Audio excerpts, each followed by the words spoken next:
Representing the business of boxing, ladies and gentlemen, let's hear it for Manager Marty. Thank you. You're far too kind. Thank you very much. Well, we're late, of course. Had some technical difficulties today, but we're here now. We're here now, and I hope you all enjoy this live broadcast of another episode of Roll the Tape Podcast with Manager Marty. We're here. You know what we're going to talk about today, and we have to just talk about it. We want to talk about Shakur Stevenson's performance last night, and we want to talk about what's next for Shakur. We also want to talk about the comments that Devin Haney made, the reaction of other fighters, of course, including Tank Davis. We want to talk about that. And the thing about it is, we can talk about it because Shakur Stevenson's performance was not very popular. I mean, we need to talk about that. We need answers. I welcome each and every last one of you that's here live and living color joining us all around the world. We also want to talk about Terence Crawford and his response, not to Shakur Stevenson, but his response to Jerron Boots Innis, to the fans, the boxing fans and the boxing community. We have to talk about that as well. But before I do, I just want to make sure that we all can hear me as I always do my mic check, my audio check. I'm trying to go to the comment section, see what's going on. Can I get a mic check from somebody? Can you all hear me? Is there any echo? Is there any feedback? Can somebody tell me in the chat what the audio sounds like? Can somebody tell me in the chat what the visual looks like? I just want to make sure that everything is lining up the way I would like it to, as I've obviously made an adjustment to this live, technically speaking.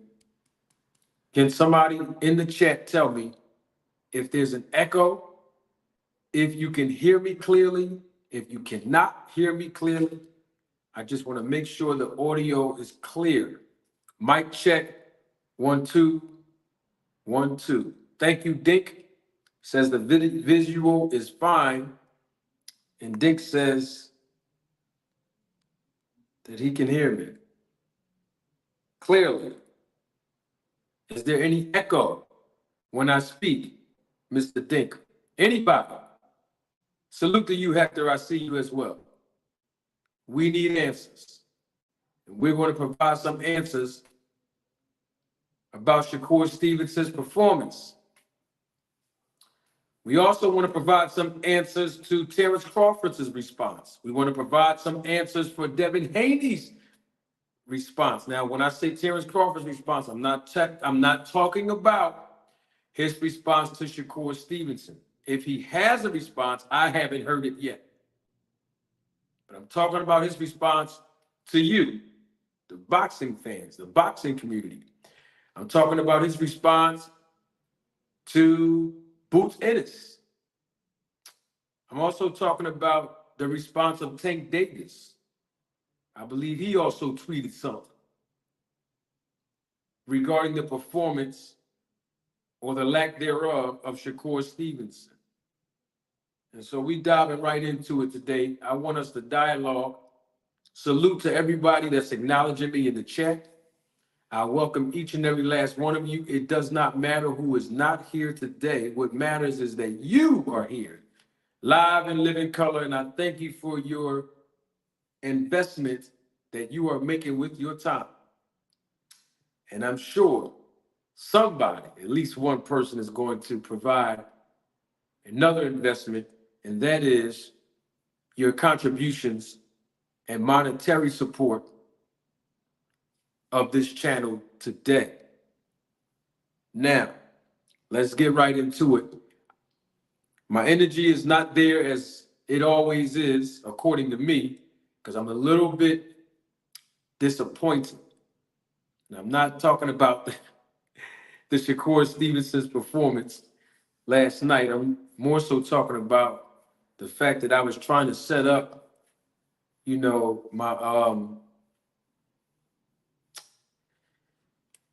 my background and then the camera and the lighting, to make sure there was no echo in my audio. That's why I'm not wearing the lavalier. I just want things to kind of be perfect, to keep it 100 with y'all, and be honest and genuine. I really want things to be like really, really good. And so I want you all to have a unique experience when you come on the platform, when you come on my live, when you come on a panel, right? So I've been having some technical difficulties today, and I'm a little bit frustrated because I want y'all to really have a good visual, good audio. You know what I mean? I want my background to be unique. I don't want to use my phone when I do lives. If I have a laptop and a camera and a video camera and a lavalier and lights and all this stuff that I'm trying to do to enhance the quality. And so I'm a little bit frustrated today about it. And I'm sure y'all, some of y'all, especially the Roller Take Film crew that been supporting this channel since day one, I'm sure y'all don't mind. This is just Manager Marty. I know it don't matter to you all, some of you, if I'm using my phone, if I'm not wearing my lavalier, even if I didn't have the backdrop behind me. I'm sure some of y'all be like, man, we just glad that you on live, Manager Marty, and providing us with, content and unique, logical approaches and perspectives of things that happen in the sport, the education value that you provide, Manager Marty. I'm sure that some of you might be thinking that, but it's just me. I just want things to be crisp, right, honorable, good, pure. You know what I mean? When you come on the channel, I want y'all to get the bells and whistles. So I'm not really technicalities happen, but I'm not really a graphic designer. I'm not really what you call them? I'm losing my train of thought. I'm so frustrated. A cinematographer, a photographer, a videographer. I'm none of those. So, but it's all good. I make no excuses as long as y'all can enjoy the content, right? And I always say this, even if at least one person is video editor, thank you, Joseph, is educated by something that I say of the business and sport of boxing, I'm satisfied. Hold on, y'all, 1 second, okay?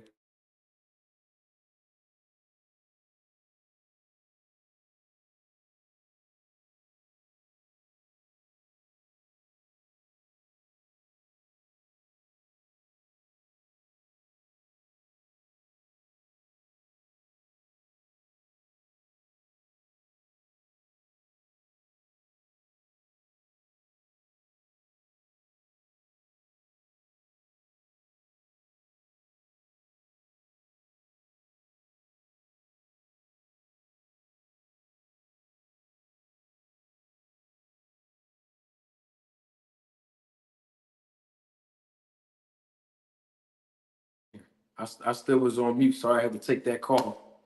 Salute to you, Diana, member of the channel. Oh, double salute. Double salute to you, Diana. Pleasure to see you. Blessings, blessings, blessings. 2 cents boxing. Blessings to you, Joseph Swab. I see you, Chef Curry, Intelligent Savage. See, family is starting to wake me up now. I see y'all in the chat. But I was saying, Smooth Criminal, what's going on? See, the family's here now. I'm getting encouraged, y'all. But I'm a little frustrated. What I was saying was I'm not a video editor and all this stuff. I learned all this stuff on the fly, y'all. I know y'all might not want to hear this, but I just want to make sure that the content is good, My background is good. My lighting that I just invested in. I'm not wearing a lavalier today, but because I had it hooked up to the laptop and I had everything going, but I don't know what was going on, man. I was having technical difficulties, so that's why I'm late today. And so I'm saying all that to say, I just want my content to be good. I want everything to be thorough. No, this didn't start 4 hours ago, 2 cents. No, I might have posted it in the community tab of the time that we were going to start. So no, I just started about 10 minutes ago, actually, 2 cents.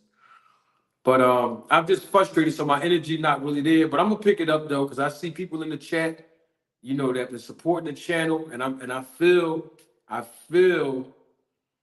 my help coming on. I feel that we're gonna get through this live together. We're gonna talk some boxing and some business of boxing, because what you came here to see is Manager Marty, and I'm gonna give you everything you asked for when you come here, and a little bit of entertainment, education, and controversy. Now, let's get right into it. Thank you, Intelligent Savage. I'm encouraged. I see you. Let's get right into it. Now, I'm gonna keep it all the way 100 with y'all. You know I would never lie to you all.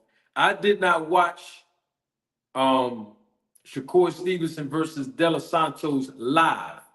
I didn't watch it live. I had to get up extremely early this morning. And like I told y'all yesterday, it was still gonna be dark outside when I had to wake up this morning. But I was able to catch the replay of the fight.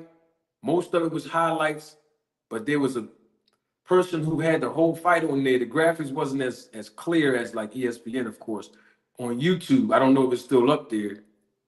And all the stuff that I saw in this fight, I got a lot of, I have a, I mean, let me put this the right way. I have a lot of perspectives on it, right? And I would like to hear your perspective in the chat and in the comment section if you're watching the replay of this live, right? First perspective, we got what we signed up for. And what I mean by what we signed up for is the performance level of both fighters last night really looked like a Thursday night fight. The fight was on a Thursday night. So we got to put that in contextual perspective. This was a Thursday night fight that was advertised like a Saturday night fight because it happened in Las Vegas. But this was a Thursday night fight, y'all. And it looked just like a Thursday night fight. I saw the full fight, and then I saw the highlights too. Now, the highlights was in 4K. It was in HD. It was really clear. And I'm looking at Shakur. I don't know if he was concerned or cautious about getting hit, because De Los Santos, 16 wins, 1 loss, and 14 of those wins have come by way of knockout. And I have to correct myself publicly, because I believe if I didn't post it yesterday, I may have posted it the day before, when I broke down the business aspect of the preview of this fight. I think I said De Los Santos was undefeated. So I stand corrected. He was not undefeated. He had 1 loss on his record before last night. The point that I'm making is that 95% of his fights ended in knockout. Now, I don't know if that's why Shakur, was fighting like that, bouncing in and out. I actually thought that Shakur was going to come out and I ain't gonna say dominate, as if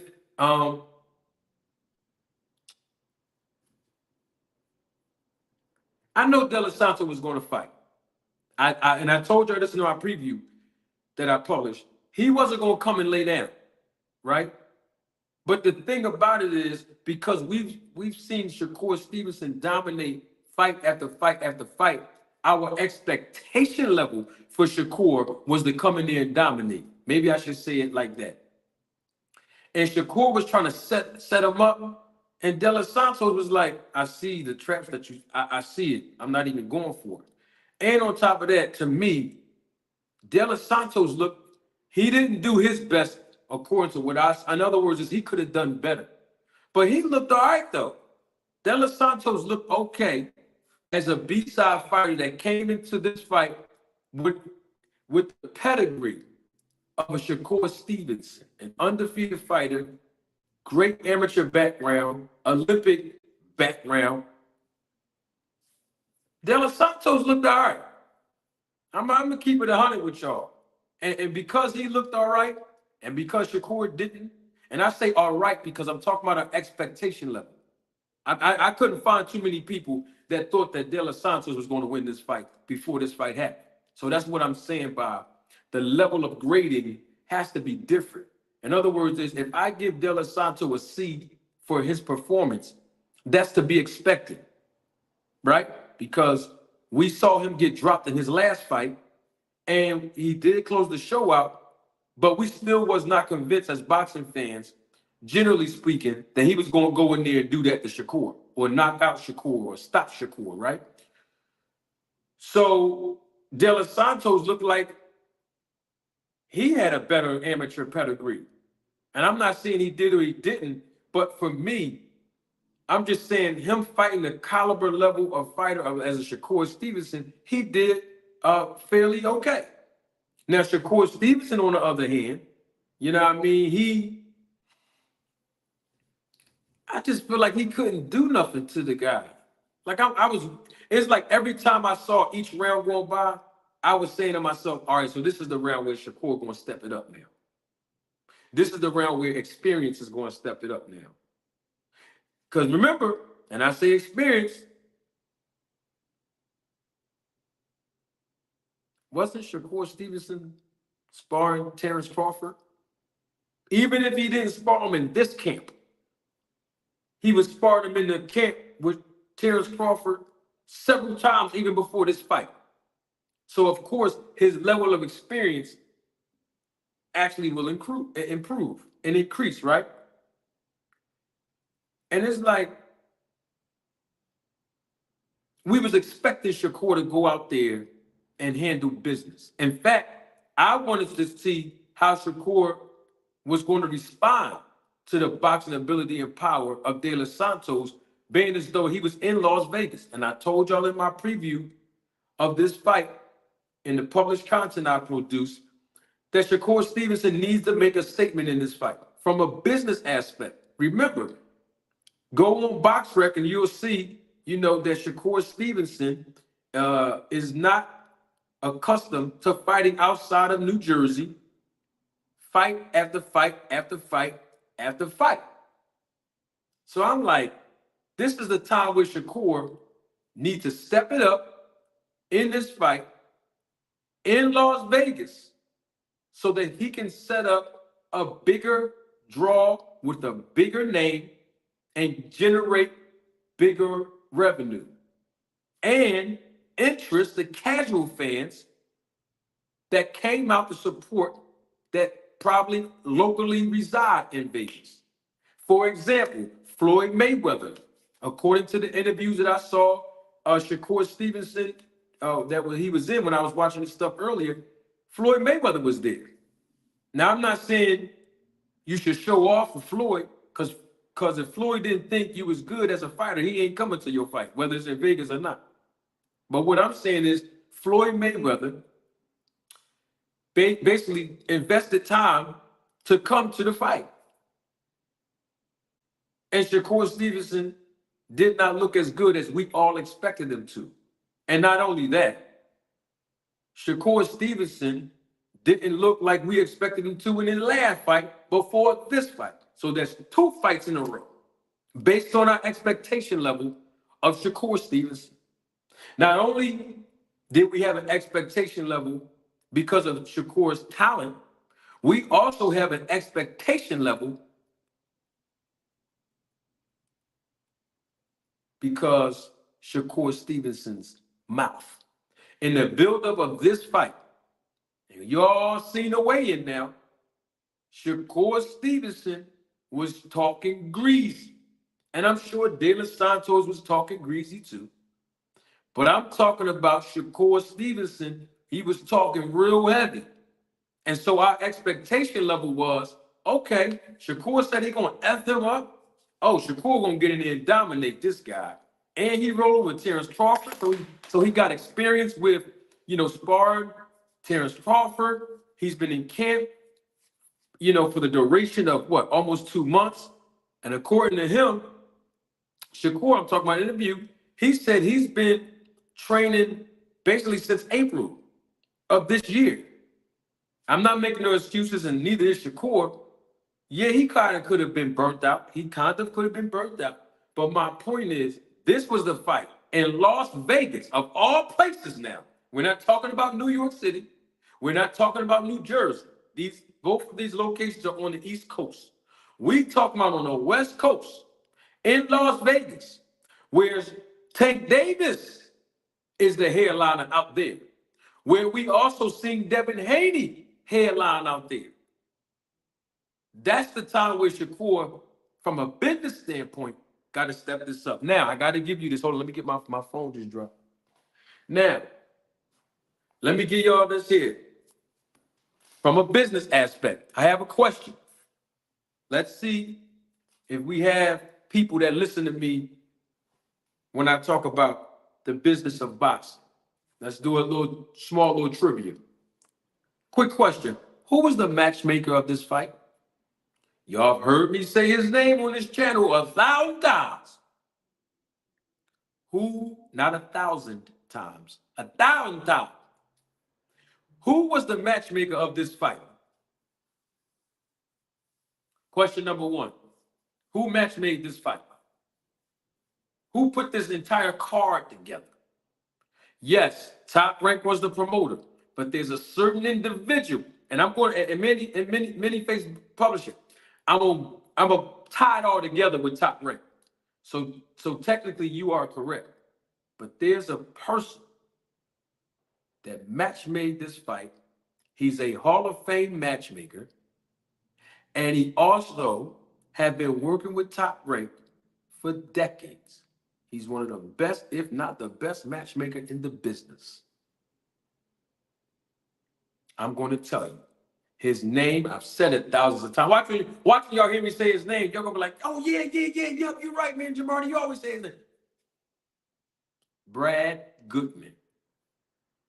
Okay? He's the same Brad Goodman. No, it wasn't no Rick Gleason. Rick Gleason ain't doing nothing. Somebody in the chat brought Gleason's name up. That's why I'm speaking on Rick Gleason. He ain't doing nothing but running around making anybody tap dance for him. Anyway, no, it wasn't Gleason. It was Brad Goodman, the same Brad Goodman who match-made Terence Crawford fights when he was with Top Rank. The same one who been, somebody told me some De Los Santos, y'all play too much. The same one who match-made Shakur fights. The same one who match-made Devin's fights, partly when he was over there. The same one who match-made all the fights, mainly over at Top Rank. What is the point I'm bringing it up? The point I'm bringing it up is to illustrate the business aspect of this fight. This fight happened on a Thursday evening for a reason. This fight did not sell out live gates for a reason. But there's also a reason that this fight happened in Las Vegas. There's also a reason that the expectation level for Shakur Stevenson to dominate was high. Want to know why? Because this fight was a fight for Shakur to win. Let me reframe that for educational purposes. Do you think that Top Rank, the promoter of Shakur, the matchmaker, Brad Goodman, who's employed by Top Rank, you think that the matchmaker and that entity who has signed Shakur Stevenson to a promotional company's contract, you think they're going to put him in the ring in Vegas on a Thursday night with a guy who they do not believe he can beat? Is that in the DNA and nature of Top Rank? Yes, it's in their nature. It is a part of their business model. I've been saying this on this channel time and time again. That's why the expectation level was high. Shakur Stevenson was supposed to dominate De Los Santos. I'm not saying knock him out. I'm saying look impressive in this win. The matchmaker set this fight up top rank, and the matchmaker gave Shakur the alley-oop. They gave him the alley-oop, and he was supposed to go in Vegas and dunk it. Now watch this. Look at the fight, and I seen this fight too. This fight was crazy. I was rewinding it time and time again. I'm talking about the fight that never read. Man, they was getting busy in that fight. In the phone booth, they was getting busy. You see what I'm saying? That's the fight based on the performance level that should have been the main event. But of course, Shakur is the top dog over there at Top Rank. So of course, they wasn't going to let no Shakur Stevenson be on no undercard. This was his fight for the taking because they're trying to build a pay-per-view star in Shakur. Now, with that being said, let me go back to the DNA and the business model of Top Rank that I've been saying time and time again on this channel. When Top Rank put fighters in the ring together, when they matchmake them, and I'm talking about fighters that they promote their fighters to protect them to get the world championship fights. PBC, on the other hand, y'all heard me say this time and time again. They matchmake and promote their fighters not to protect them, but to prepare them for world championship contention and fights. And last night was a fight that Shakur Stevenson should have won. Why? Because they have a history of doing two things at Top Rank. One of them is standard, and that is putting an African American or black fighter against another fighter from a different ethnic background that represents a different ethnic group that is of a different culture and a different race. That's standard across the boxing world. We know this. But the second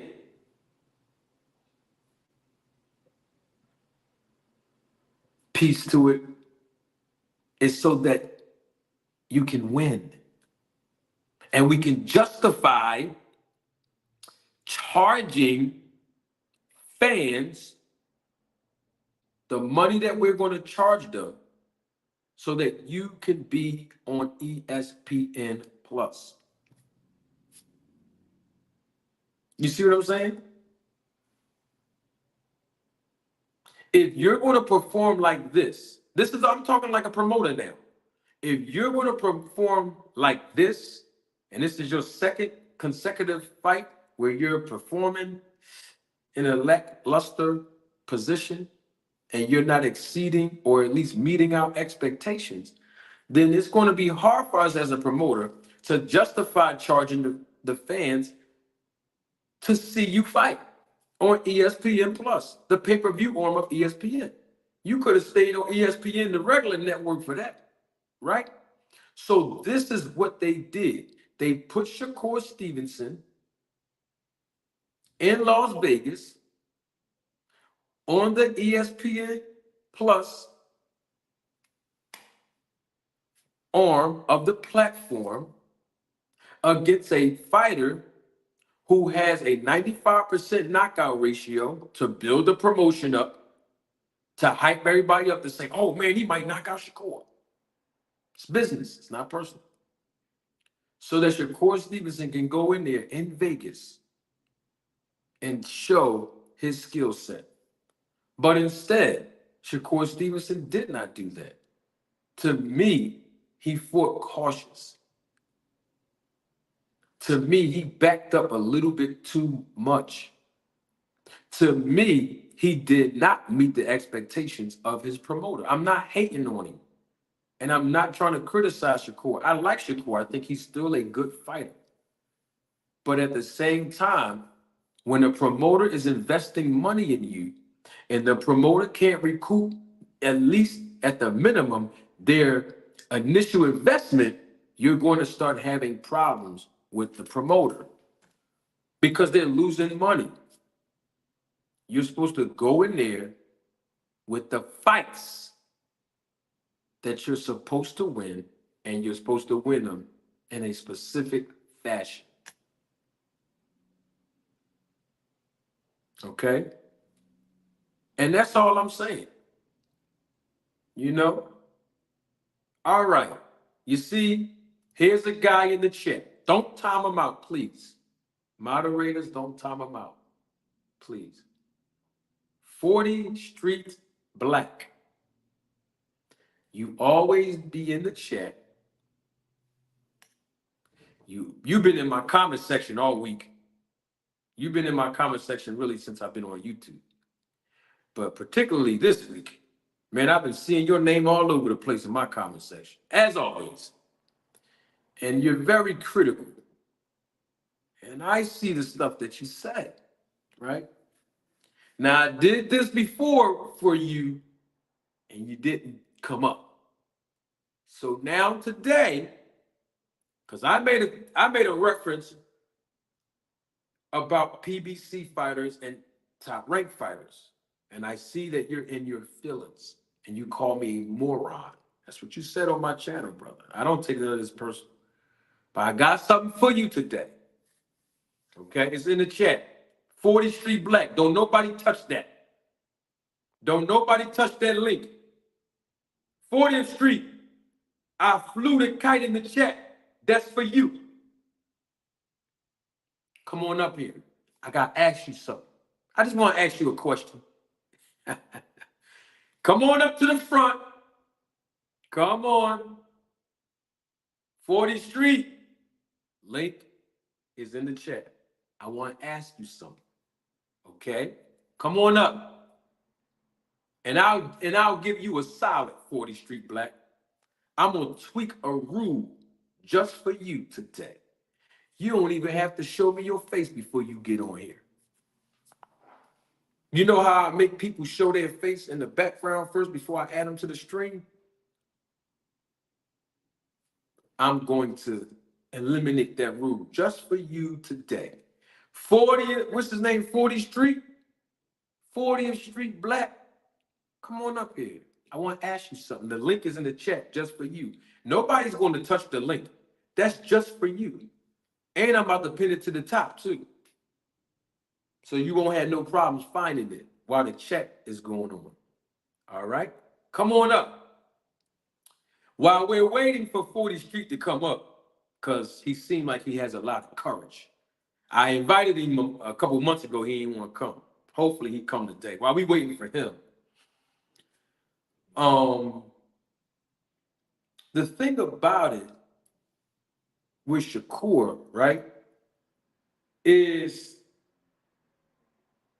he didn't impress Tank Davis, and he did not impress Devin Haney. Now, the reason why I'm bringing up Tank Davis is because Tank Davis is #1 in the same division that Shakur Stevenson is in. And we all know that to be true. Right? Right? So, if you are cautious, Shakur, of being hit or getting hurt or potentially getting knocked out by De Los Santos, I would not recommend that you fight Tank Davis. Because if you try to fight Tank Davis the way you fought De Los Santos, Tank Davis is going to show better footwork to cut that ring off and set them shots up, and you might get hurt. I'm not saying that he will get hurt. I'm just saying the performance that Shakur displayed last night, looking like he was too cautious against a guy who has a 95% knockout ratio at only 14 of them, by the way. If he get in there with Tank Davis, he's got to do a little bit more better.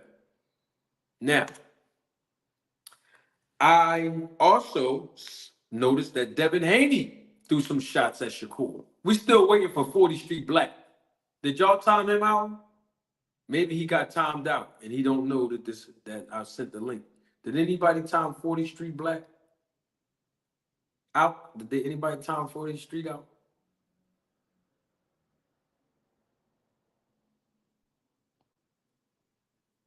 I don't know. I'm just trying to see. I want to make sure 40 Street Black got that. I know 40 Street Black is an avid Terence Crawford fan. I just want to make sure that he got that link. Yeah.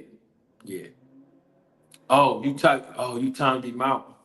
Okay, so he was timed out for 5 minutes. All right.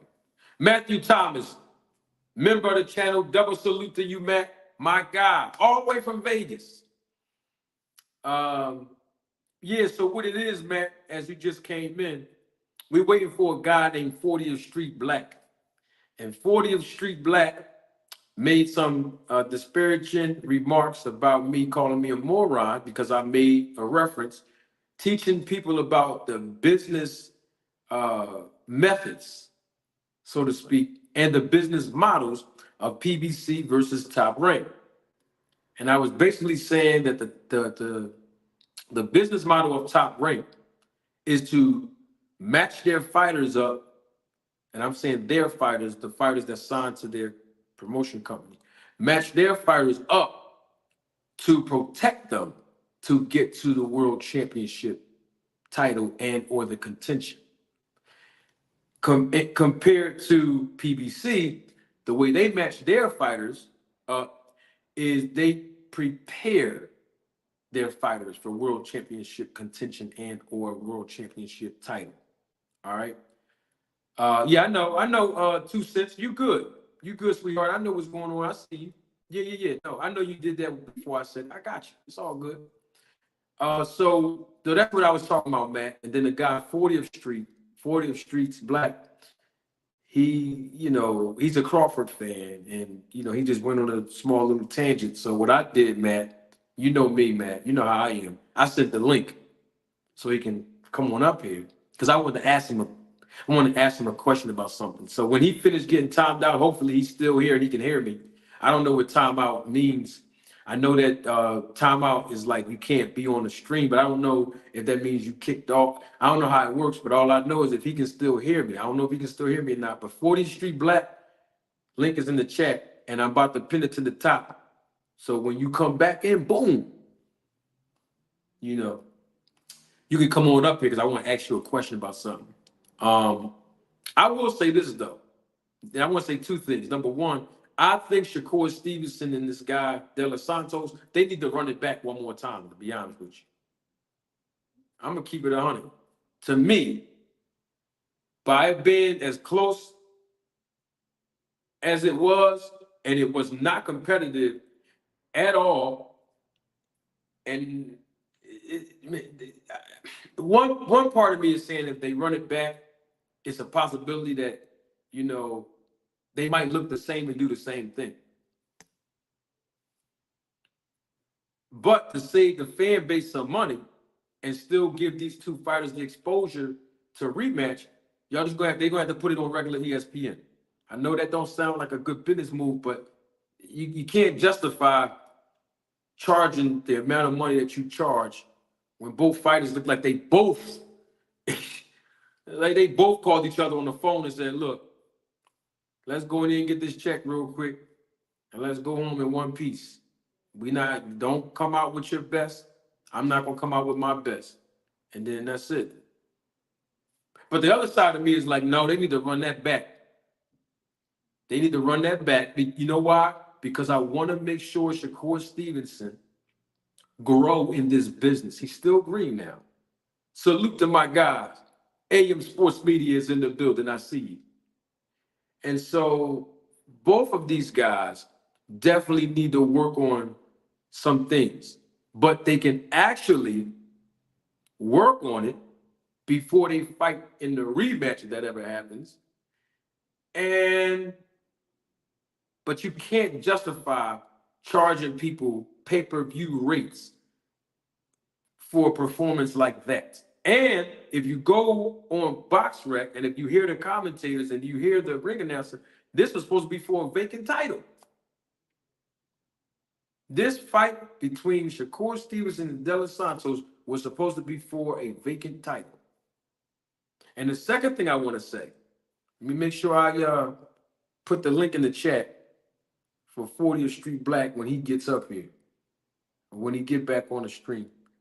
Okay? I want to make sure he get that, because I want to ask you a question, 40th Street. Yeah, 40th Street, he be all in my comment section, man. He be he be commenting on my videos. He just called me a moron right here live in front of the people. Which is fine. I don't take none of this stuff personal. But at the same time, I want to ask him something, since he's very vocal and courageous. I want to ask him something. But this performance that Shakur Stevenson showed, on top of the performance that he showed in the last fight before this fight, is not a good look for him when he's talking the trash that he's been talking to somebody like a Frank Martin. The trash that he was talking to somebody like a Devin Haney. You know, he got in the ring after Devin Haney fought Lomachenko. I'm just saying, this is the realities of what we're dealing with right now. And I'm not coming down on Shakur Stevenson, you know, but at the same time, we don't have no picks here. We call it the way we see it. Shakur Stevenson is a good fighter. Make no mistake about it. But the last few performances have definitely messed his stock up, because now it's going to be harder for his representation to go to fighters like Lomachenko, who Shakur Stevenson wants to fight, obviously for the money. And I believe he believes that he can beat Lomachenko. Guys like Tank Davis, it's going to be hard to sell it, is what I'm saying. It's going to be hard to sell a Tank Davis versus Shakur Stevenson when both fighters don't fight African Americans in the first place. Go look at their resume. It's just a business model. I'm trying to teach you something. So all I'm saying is, if you're going to have two guys like a Tank Davis and a Shakur Stevenson fight, you got to be able to justify charging the fans, because they're not going to charge the fans no $50 to see no Tank Davis and Shakur. I'm going to tell you that straight up right now. That ain't going to happen. The fight's going to be way more than that, based on the demand of Tank Davis. And I'm not saying they're going to fight next, but I'm just saying, if you want, as a promoter or a representation, excuse me, if you want to be able to, you know, make an appeal, especially the casual fans and even the hardcore fans, but especially the casual fans, you got to come with a better media kit, so to speak. You got to come with some better highlights for Shakur Stevenson in at least his last couple of fights. Because at the end of the workday, you know, we all have bad days at the office. And I believe Shakur Stevenson is entitled to a bad day at the office. Absolutely, we all are. But at the same time, you can't talk crazy and reckless and on Twitter or in person. And then when it's time to produce, when the lights are on, you don't produce. That's what makes athletes great. That's one of the elements. It's not just winning. It's, can you perform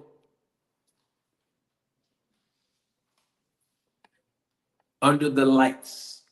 That light really worked. I'm holding it on the stand, by the way. You got to be able to perform under the lights as an athlete. And I'm talking about when it makes a difference. Game changers. When there's 2 minutes left on the clock, at the 2-minute mark, and your team is on the 40-yard line. I'm talking football now. And you need a touchdown to win the game, plus the PAT. You down by 6 points. Your team down by 6. And you're the quarterback. You're on the 40-yard line. 2-minute warning with no timeouts remaining in the fourth quarter. And the pressure is on. And you under the lights, you're going to have to produce. It's no different in basketball. 2 minutes remaining, no timeouts left.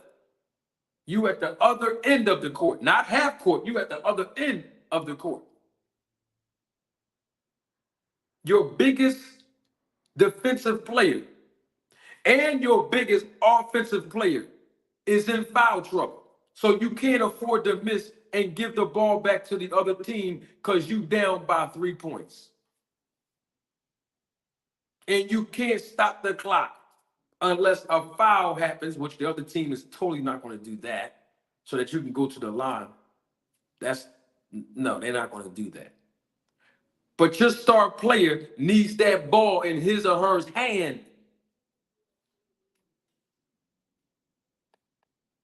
Under the lights. And Shakur Stevenson,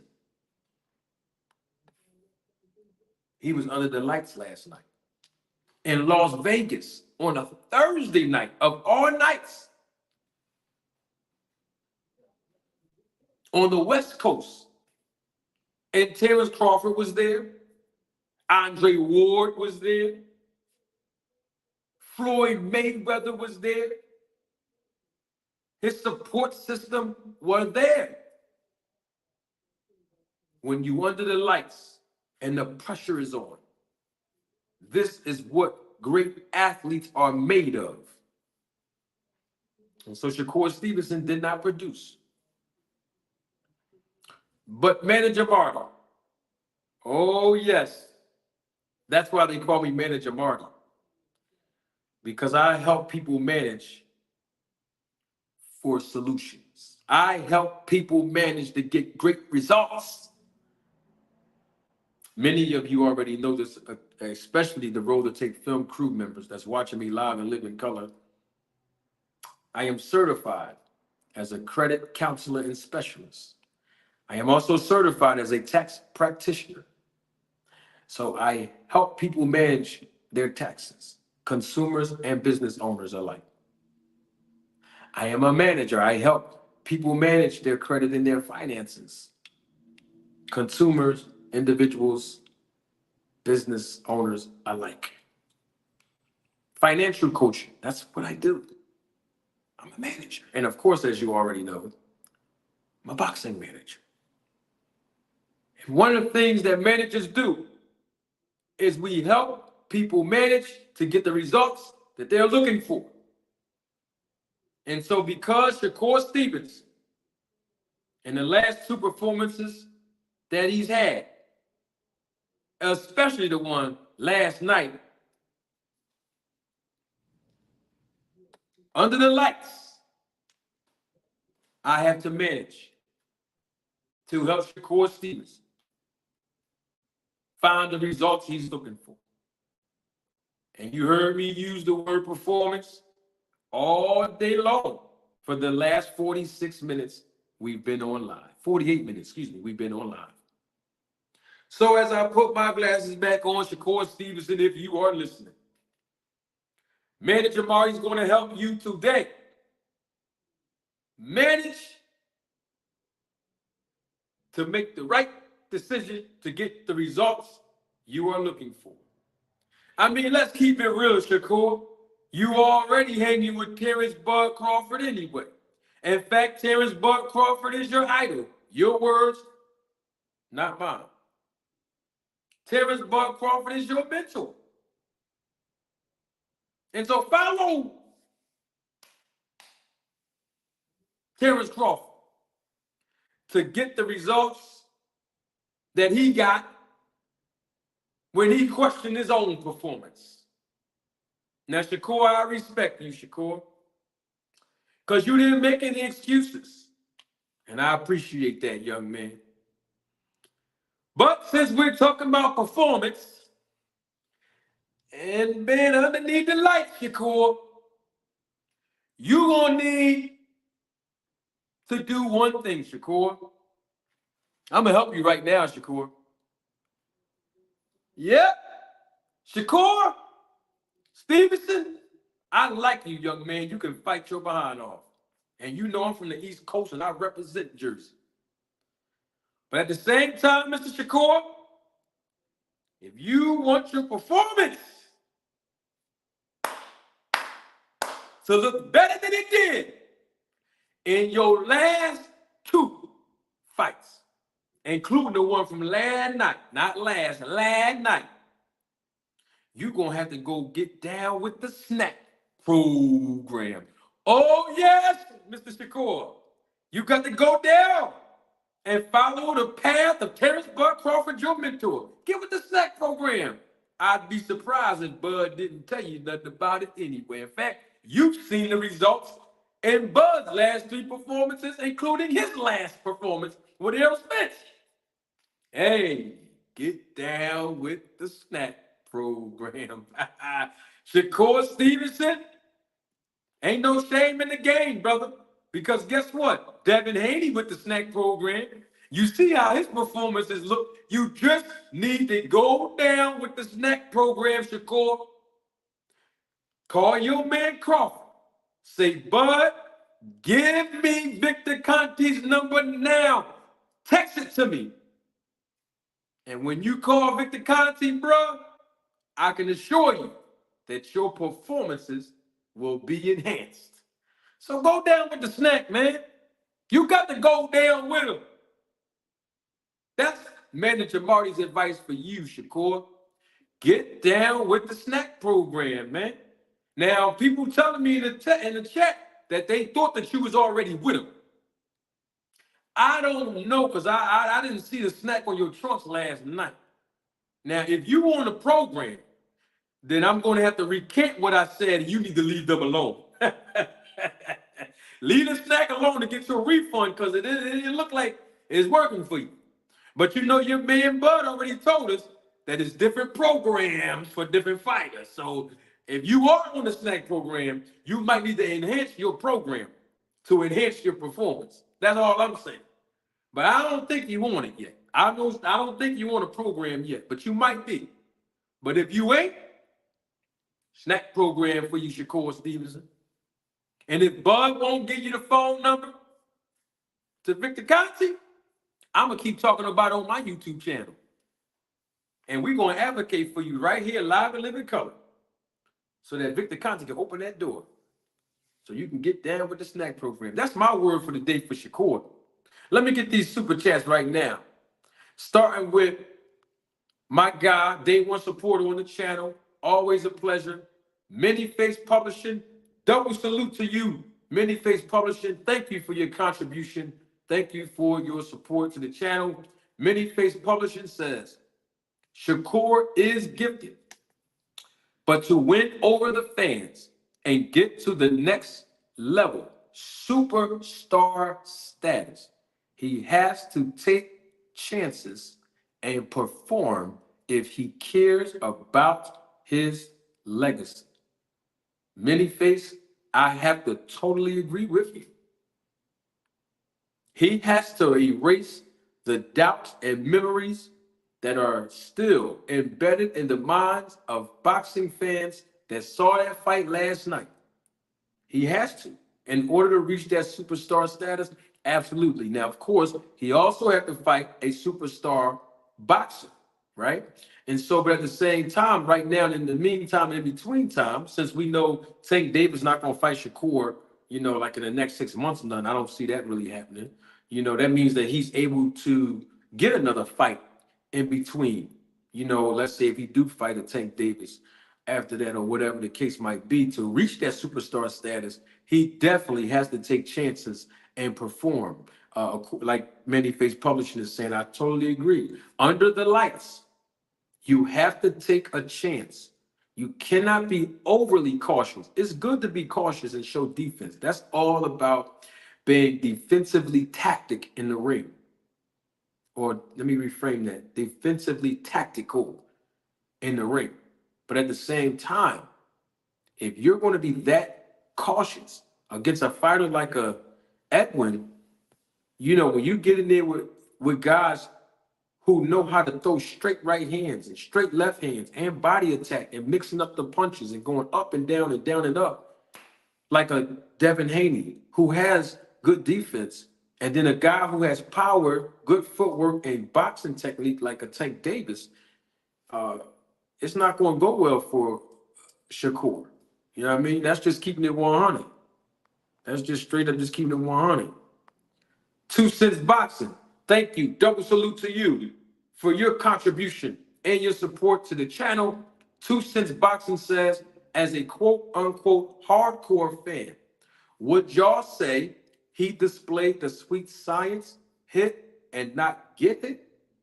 He seems like he wants to talk his way into a big money, I think that's supposed to say fight afterwards. So he seems like he want to talk his way into a big money fight. That's a very good question, 2 Cents. I would say when it comes down to hit and not get hit, that's always the best strategy in boxing. Absolutely, hands down. But I think that the hit and not get hit strategy is when you're not getting hit because you're using defense very well. But also, you have to start hitting too. So the concept of, hit and not get hit, it's like, okay, you hitting, but you're not getting hit because you're using technical and tactical strategies, offensively and defensively. And I didn't see a lot of the strategies that Shakur Stevenson, has been displayed in the past against lower level competition. Not saying that Edwin is like an A+ fighter or nothing, but I'm just, and that which proves my point. This is why he should have looked a little bit more impressive in his performance. He definitely got to go in there and make these advances. Okay, it's all good to step back, move laterally on the balls of your feet. All of that's great, but you have to go in there and showcase your talent by letting your hands go and pressing the action. And that's one of the telltale signs of a fighter not just growing, but also showing that they're not going to be too cautious to get hit, because when you got to pop, this is how you know when the fighter is really good and even great. When they're walking down a power puncher, when a fighter is walking down and advancing a fighter and being technical and tactical with those advancements to a fighter that's supposed to be walking them down and walking them back and making them fight off the back foot because they have so much power. When the opposite effect happens, that's when you know that fighter is good and great. And I'll give you an example. When you see Floyd Mayweather using the shoulder roll, right? Floyd Mayweather is usually in the pocket when he's using that shoulder roll. When you see Adrian Broner, right, using the shoulder roll, we're talking defense now, tactical defense. When you see Adrian Broner using the shoulder roll, he's in the pocket. But watch the differences though. When you also see Floyd Mayweather using the shoulder roll, he's actually not getting hit. But when you see Adrian Broner use the shoulder roll, sometimes he be getting hit. When you see Floyd Mayweather using the shoulder roll in an offensive posture, he's walking the fighters down with the defensive tactical posture. When you see Adrian Broner using the shoulder roll while he's trying to walk the fighter down, he keeps getting clipped because he keeps his hands down too low, and he's not completely covering his chin with his shoulder. So what I'm basically saying is, yes, I agree with you, 2 Cent Boxing. Concept is get hit and not get hit. Hit and not get hit. But Shakur Stevenson last night, he wasn't showing me hit and not get hit. He was showing me hit one time, not get hit, but then you don't follow up with the hit again. It's hit, not get hit, not get hit, not get hit, and then hit. No, it's hit, not get hit, hit again. Okay? And so yes, I agree. You're supposed to show that. And I believe Shakur showed it a little bit, but it wasn't enough to be able to walk down a fighter like a De Los Santos, who did not come to lay down. I told y'all he was not going to come to lay down for Shakur Stevenson. And the judges had it 116 to 112. Two of them did, and one of them had it 115 to 113. Not 118, 111, or 118, 110, 117, 111, 116, 112, well, 116, 112. Yes. But my point is, this wasn't a shutout. You know, De Los Santos, he won some rounds. You know what I mean?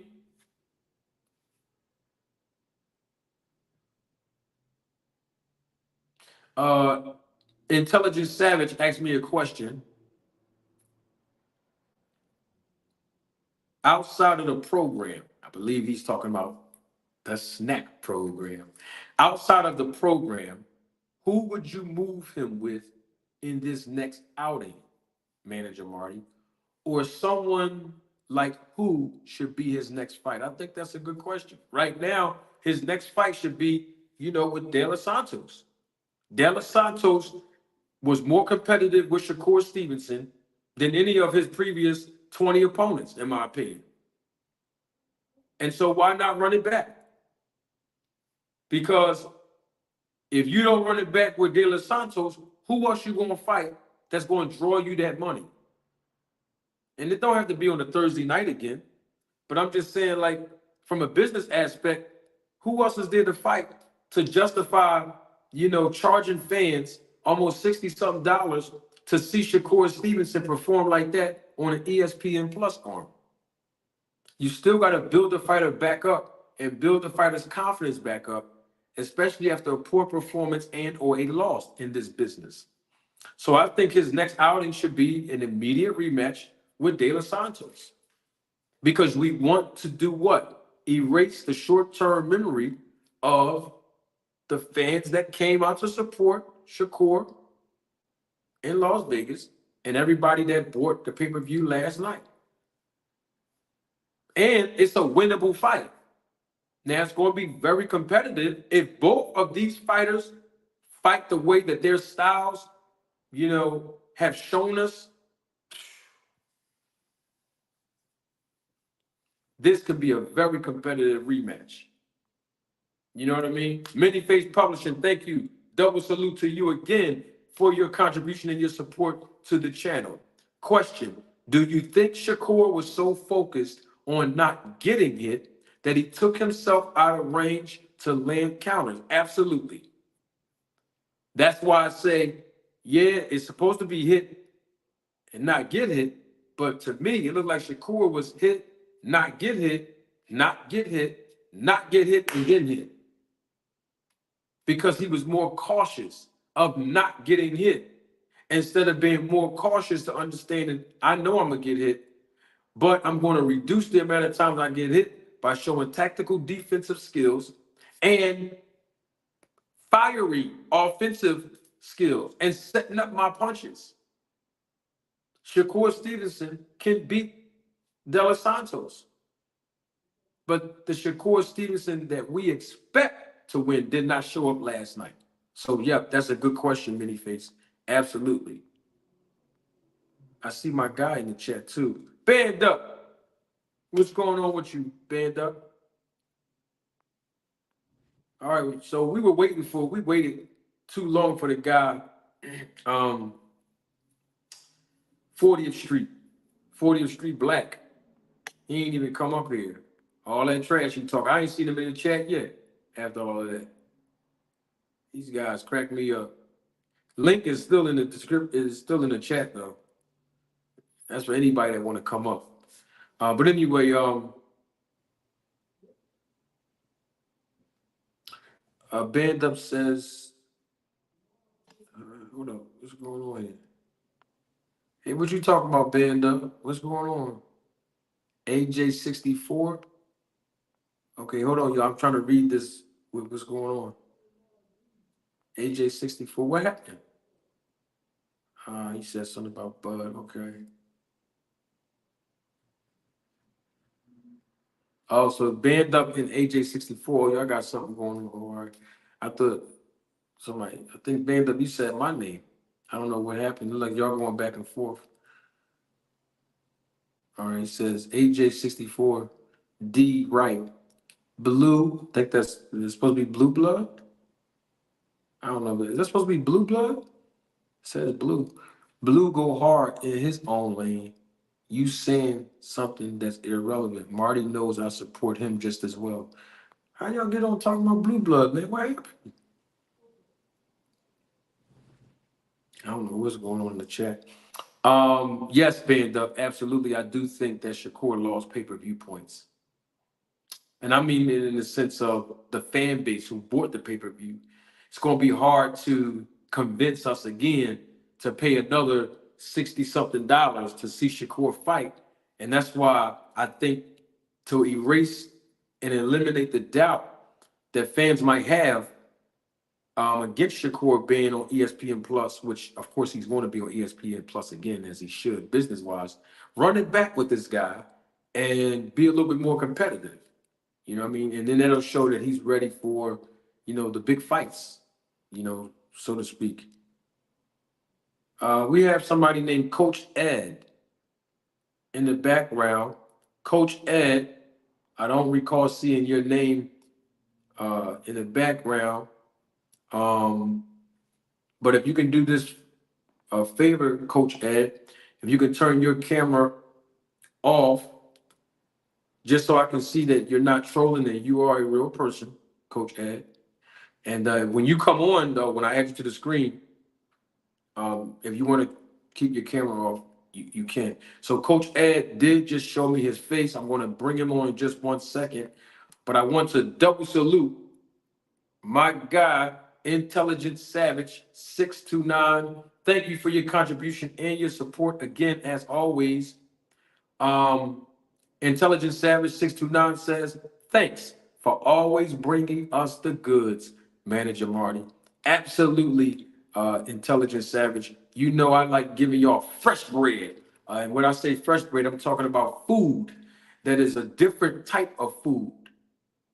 Different type. That sounds like what Crawford said about SNAC. Let me reframe that. So basically is every content creator may have their own perspective, right? But I try to come with my own independent perspective that you probably didn't hear anywhere else, because I always associate the business of boxing and educational foundations to it. So that's what I mean by fresh bread. But I appreciate it so very much, Intelligent Savage 629. What are they talking about? Band Up, man. Listen, you don't have to explain to nobody, bro. Band Up, listen. I know that you are a supporter of Blue Blood Sports TV, and you've been on this panel several times, and you've been on my panel several times. It's all good, man. Man, everybody, listen, we're grown men. If you want to go on somebody's channel and come on my channel, man, it's all good. It's all right. You and the guy AJ64, both of y'all guys support me, and I appreciate it. You know what I mean? But I'm gonna keep it 100. I don't even like when women fight over me, so I don't want to see grown men fight over me. It's all good. All right, let's go. And I'm not saying women fight over me. I did have some situations in the past, but I'm just, and that's to those that know me personally. They know what I'm talking about. But all I'm saying is, it's all love here on this channel. It's all good. Big deal. I know both of y'all guys support me, man. All right, Coach Eddie. What's going on, Coach Eddie? How you, sir? Hey, what's going on, brother? This is my first time. Well, I watched your show a couple times.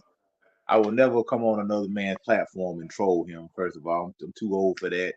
And I was Yeah. just chilling in the bed. That's why I had my camera turned off. You know Oh, what I'm it's all saying? good, man. Oh yeah, for sure, man. I'm gonna turn the camera off if you don't mind. That's perfectly fine, man. I just appreciate you joining us live and living color, my brother. Yes, sir. Yeah, Yes, you can. sir. Yeah, if you want to turn your camera off, we see you, man. It's all good. Okay, yes. So salute to the channel. Like I say, man, it's okay to have for people to have difference of opinion. That's what makes America so great. It's not it shouldn't be a war, shouldn't be an issue with somebody has a different viewpoint than another channel or another person sees something totally different. That's fine. That's what makes everything go around. But as far as the fight last night, Shakur fight, I'm pretty sure that's a hot topic this morning.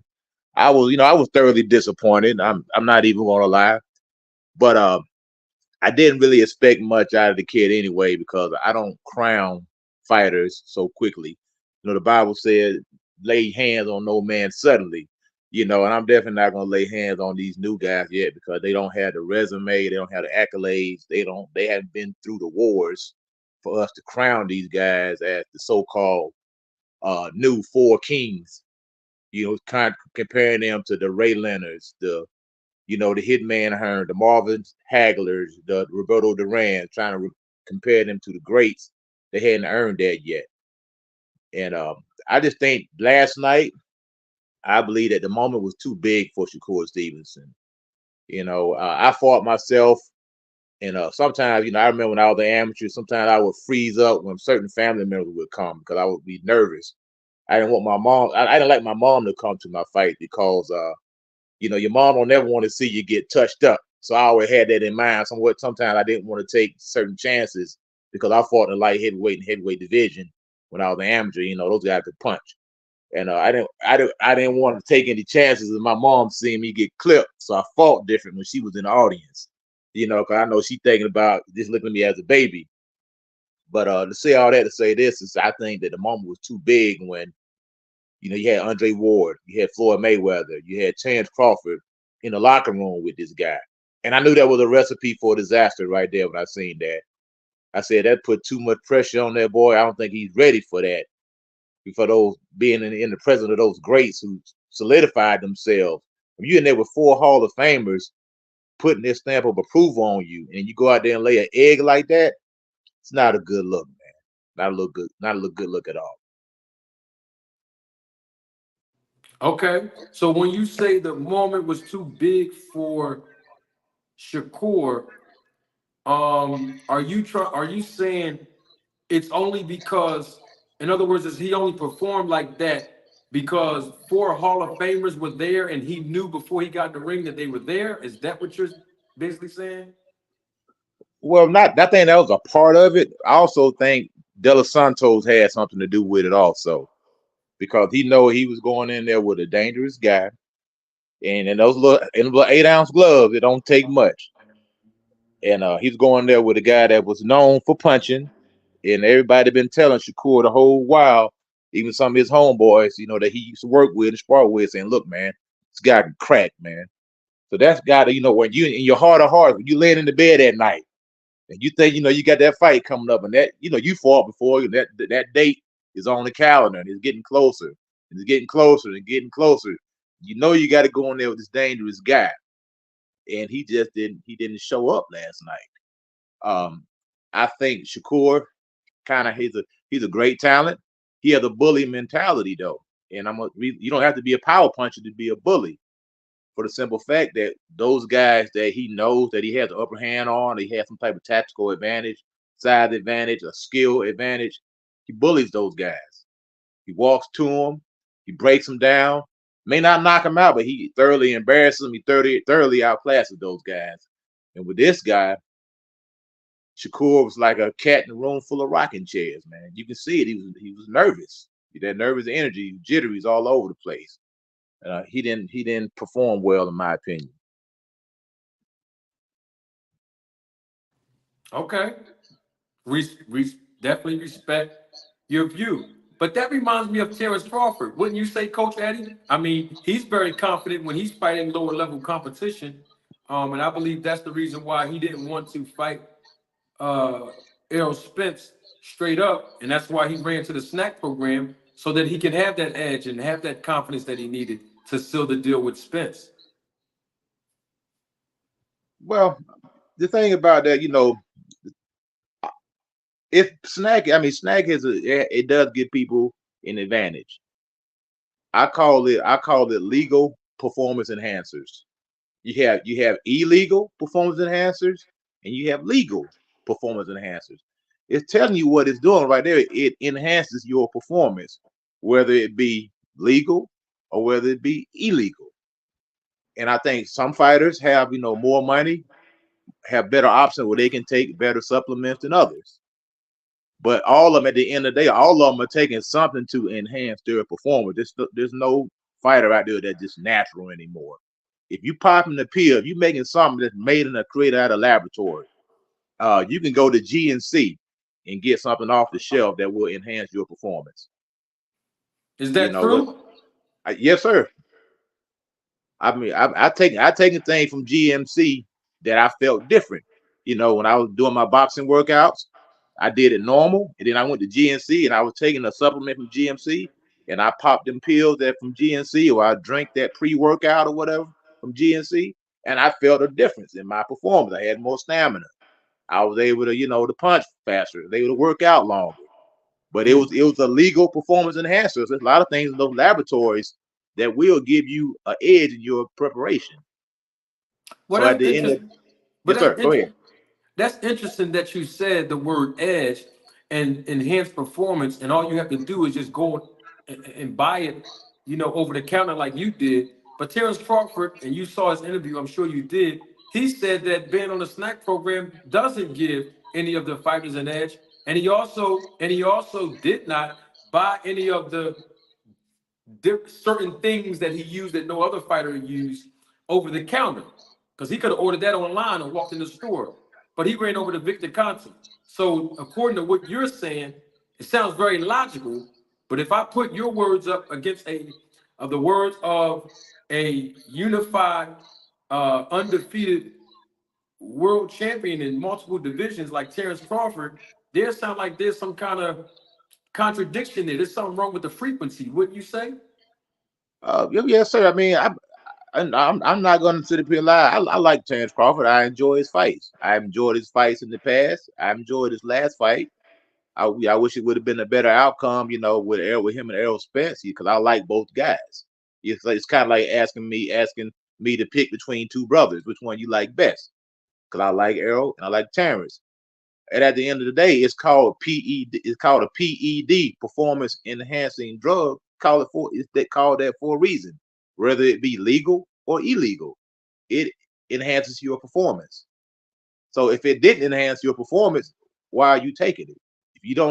If I didn't feel like I needed a little pre-workout, why am I taking it? If I feel like I can go in there off an apple or a banana or orange or a slice of meat, or some almonds or some walnuts, do it naturally to get it like that, then I wouldn't be taking this stuff from GNC that I felt like would give me a better workout, whether it be a pre-workout or a post-workout. I mean, some of those things you take them, man, you can't even sleep, man. You're so amped up after your workout, your heart's still, pounding at a higher rate. You can't sleep, you stay up late because that stuff is still in your system. And it hadn't worked its way out.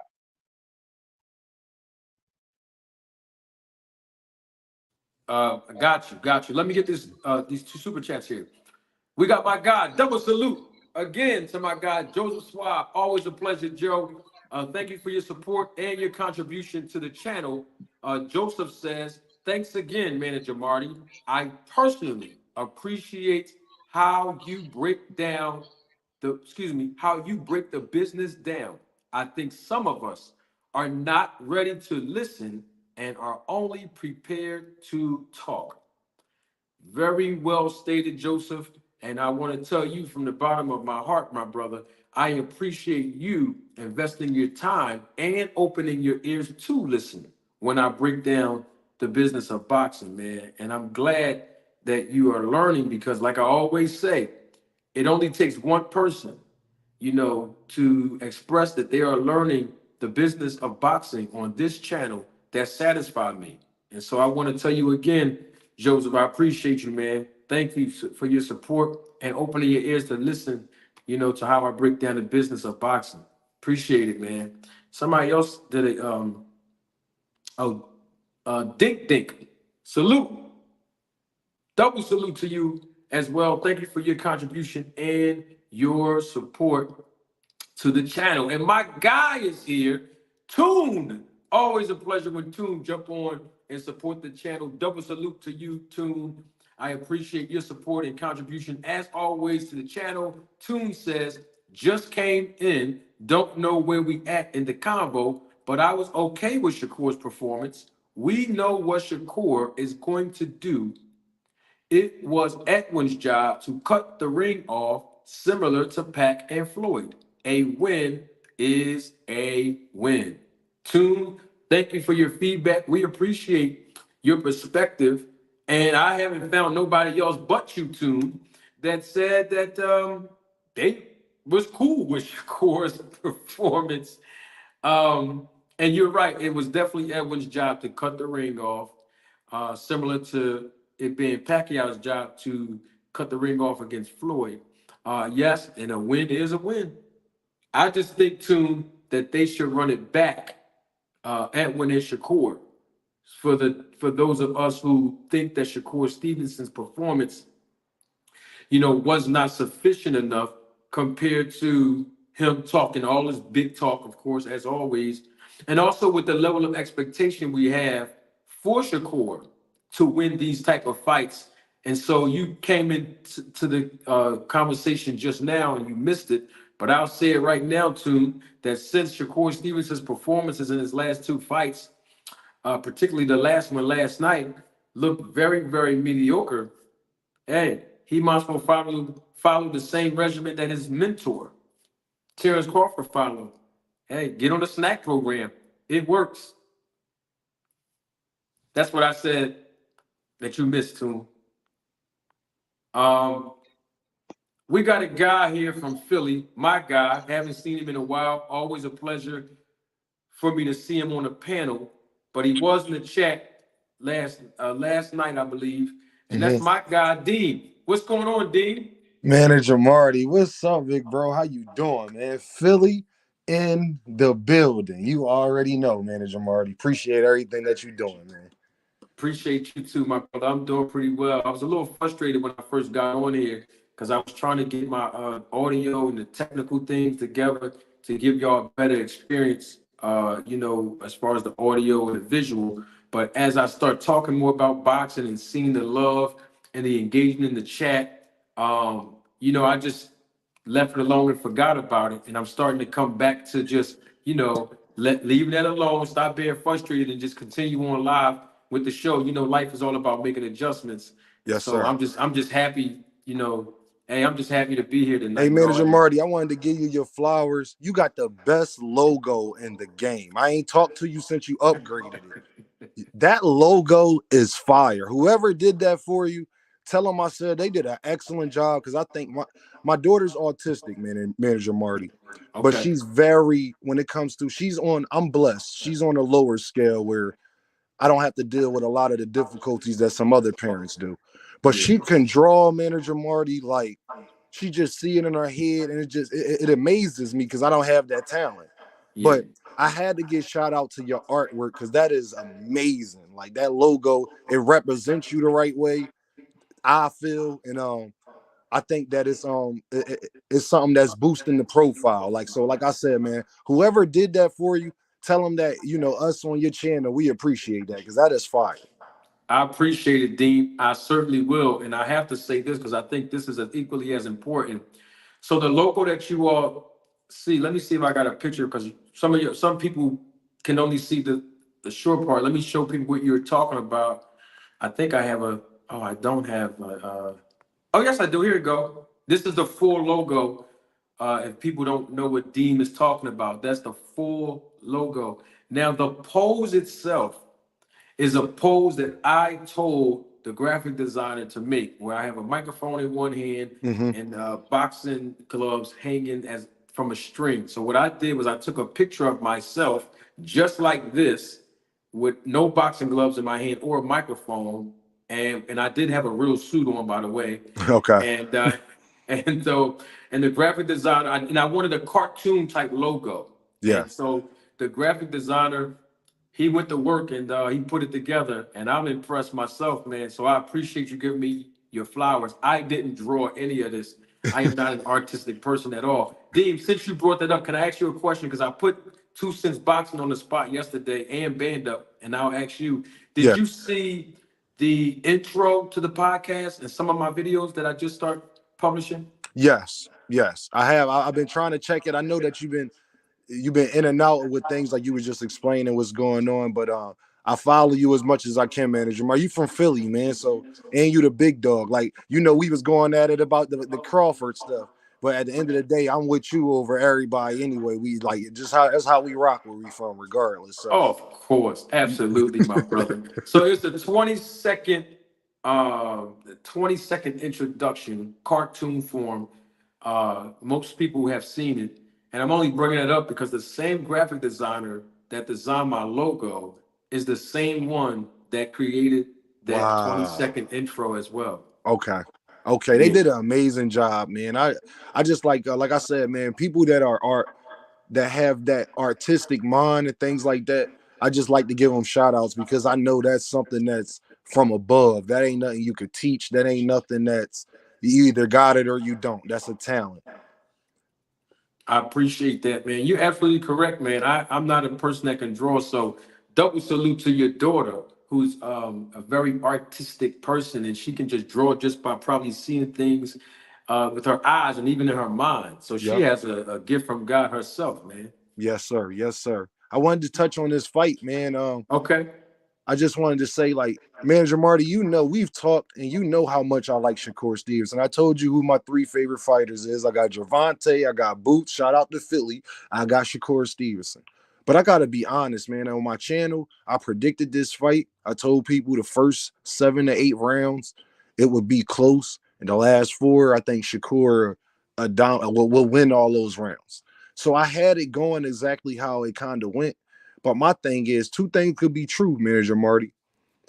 I saw something, and I realized when he knew, we could all tell. Manager Marty, what round was that? About 6, 7, when they was in front of each other, and you could tell that they knew it was time to turn up, and he didn't do it, and that's what disappointed me. I was not expecting that from Shakur. He won the fight. Congratulations to him. He deserves his credit because I still think he's special, Manager Marty. I'm not one of these guys that's about to run around. Oh, he not special and things like that. Even though some of the people I really respect, they don't feel that way. They like, listen, I ain't see special. I still don't think that nobody in a lightweight division beats him besides Gervonta, because whether it's exciting or not, you got to still outpoint him. Like, that's just the facts of the matter. Like, you got to still outpoint this man.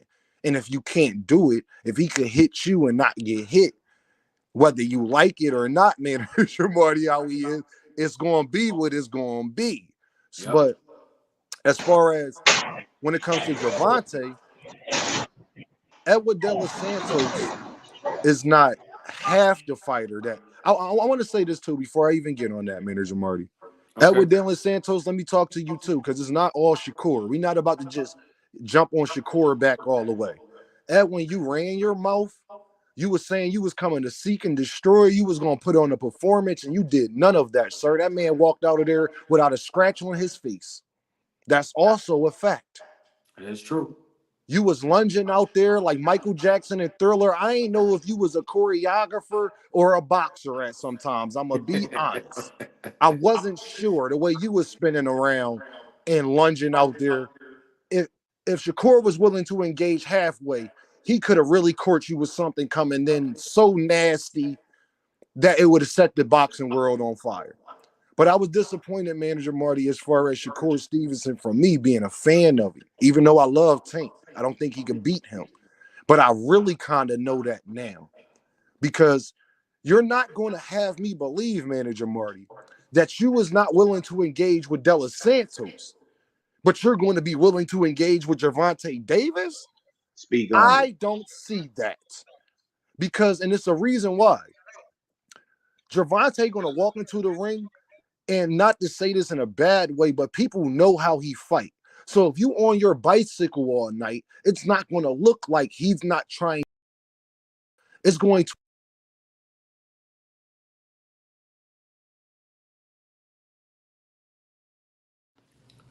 Dean, are you still there, Dean? Dang, my man Dean was cooking. I don't know what happened. They might have lost connection, Yeah, he might have dropped lost. off. But yeah, sometimes your face will hit the microphone, it'll kick you off. I've done that before too. Dean, are you back?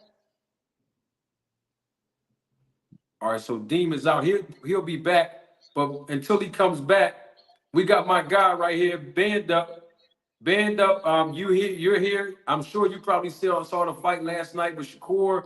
I mean, what's your take on all this, real quick, Band Up? I'm one of those few. I didn't have a problem with what Shakur did. I didn't have a problem with it. But I mean, you could have a problem with it if you wanted to say the fight was boring. Like the fight that we seen previous, right before that, was a lot of action packed. You know what I mean? And you think, all right, we salivating for, you know what I mean, some fireworks in the next show, and we got that. Well, we got Dean back. I'll pass the ball back to you, Band Up, but I want Dean to continue his line of thoughts because he seemed like he was on a roll with the stuff he was saying. Dean, can you hear us? Yeah, I can hear you now. It just cut out midway. I wasn't sure, but what's the last part you heard, Manager Marty? You said that the last man, you gonna make me roll the tape on my other phone, bro. No, it's okay. I'll just But say I this. remember he said he was going backwards on his bicycle. Right. He was Okay. talking about De Los Santos not being as aggressive and closing the show out himself. Okay. You Yeah, know, you he- say the disappointment in Shakur Stevenson. How you were disappointed in his performance? Okay, thank you. I appreciate that, Eddie. When you sitting up there before the fight and y'all both running your mouth about how of exciting a fight this is about to be. See, that's one thing Floyd Mayweather's has never done. Floyd Mayweather's go in there and he tell you, I'm going to win decisively. It's not going to be close, blase blah. Whatever way he does that, it is what it is, but it winds up being that way. But you is going up there saying, you're going to do this and do that, De Los Santos. I'm speaking for it right now. And you did none of that, sir. You didn't show me that dog that you said that you had in you. It wasn't just a boring fight because of Shakur. You realized you didn't want to keep getting countered. He realized he didn't want to take your power, and you realized you didn't want to keep getting countered. And what happened was both of y'all cautious in there of each other. Y'all ever seen dudes in the street? Y'all, I'm from Philly, so y'all ever seen dudes in the street band up? What's up? What's up? Throw your hands up. What's up? What's up? And they what's up for 5 minutes. And until we be like, break that up. I'm done with it. Like, y'all go ahead and go about your business. But at the end of the day, Shakur, you owed us more because I seen the press conference right before the fight started. You was talking about Devin Haney and how he was scared. You went into the ring with that man and said how, yo, you number one for now. But then after the press conference, it's mighty funny how you was talking about Gervonta Davis being the biggest fight in boxing and everything like that. But after the fight, you say that you got to take a break and you don't know who you want next and you got to figure it out. It's not what I want to hear, sir. You're too good of a fighter right now for that. Even forget what Devin and Tank do. The fact that you put it out there to the world, that's what you want, and you coming for them, that's what I expected from you. Just from in every interview prior to that, you were saying, Devin, you're on Twitter, Tank the biggest fight in boxing. Let it be known. That's all, y'all.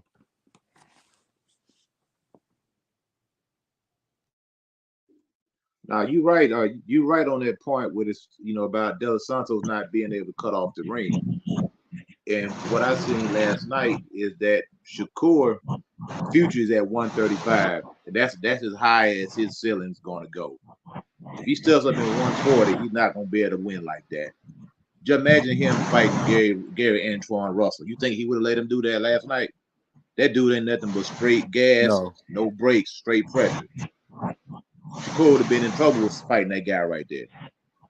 So he's going to have to go back to the drawing board. He's going to have to go back to the wizard. Like I said, what I've seen last night was a guy, I spoke on it earlier. He's a bully. Shakur Stevenson is a bully. And you don't have to be a bully. You don't have to be a knockout artist to be a bully. As long as he has the upper hand on you, you have the skills on you, he's going to bully you. He's going to walk you down. He's going to beat you up. He may get you out there, he may not, but it's going to be a clear-cut, difference in class. And what I seen last night, it was a letdown. I tried to watch the fight. I cannot stay awake. I done tried 3 or 4 times, and I swear to God, each time I wake up, I'm in the 10th round. I'm like, why can't I just stay awake for this fight? I fell asleep last night on the fight. I woke up and I was watching some football commentary or something. I said, dang, what happened? I didn't even know who won because I fell asleep. So these guys want these extra. He wants numbers. He wants to get paid money. He wants $2 million, $3 million, $4 million guarantees. Nobody's going to pay him $4 or $5 million to run around the ring. That's what he's not thinking about the monetary. Yeah, you can be a champion. You want to make money in the sport. You got to be able to put butts in the seats. You got to be able to entertain. You got to be able to take care of business. Really, he's a 1,200, minus 1,200 favorite in that fight. Yeah. That was supposed to be a showcase fight last night. That was supposed to be him. He had all the greats there. Floyd, Terence, Andre Ward in the locker room putting their stamp on this guy. And he went out there and he laid an egg, man. Like they put a stamp of approval on him. And he went out there and he didn't take care of business. That one fight right there could have catapulted him into another tax bracket and also to another level of stardom. But instead, his stock plummeted last night. And Coach now Eddie, yes, sir. everything that you said is important because people be on Manager Marty program coming at him all the time when he say the business of boxing. This is why y'all don't sell. The Devin Haney's and the Shakur Stevenson, the part that is a fact that both of y'all have been booed leaving the ring or in the ring of y'all last two fights. That is a fact. I have never seen a Gervonta Davis fight where people started booing. So this is when y'all get mad at him for Devin Haney saying I should have offered this bum 10%, and then Gervonta say that's what I'm going to offer you. Y'all can't be mad. Because to act like the business of boxing don't come first, you are delusional. You can't even start the talk. When they get in the negotiation rooms, the first thing they're talking about is money. They're not talking about the venue, the belt that's on the line. All of that stuff will get figured out later. They're talking about what do you bring to the table? And people try to act like this is not a profession. And that's the part that frustrates me, y'all. Because this is a profession. Boxers die in the ring every single year. This is the one sport where you can die. And y'all act like people putting the money first and what they should be doing or not be doing is not important. So when y'all ask why it's harder to make these fights, why Bob Arum might have these guys in the stranglehold as far as contracts, because y'all not bringing things to the table to get you out of that. That's it, y'all. Very good point. Dean, while I have you here, I already said it to Coach Eddie. I don't know if you heard it. I think Band Up heard it. I would like Band Up's perspective and Dean's perspective on this. Because Shakur Stevenson's last two performances kind of didn't meet certain fan bases' expectation, particularly last night. My recommendation for Shakur Stevenson is to follow the blueprint of his mentor, Terence Crawford, and get down with the SNAC program. Band Up, what do you say about that, my brother?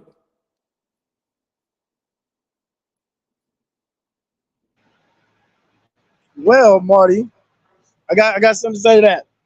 You know, I remember. I'm pretty sure you remember because you got a good memory too. You said you feel one way EJ will win is to be on the SNAC program. You did? So they would be on even playing field. You said that a while ago. I don't know if you said it as a joke because I remember you was laughing when you said that.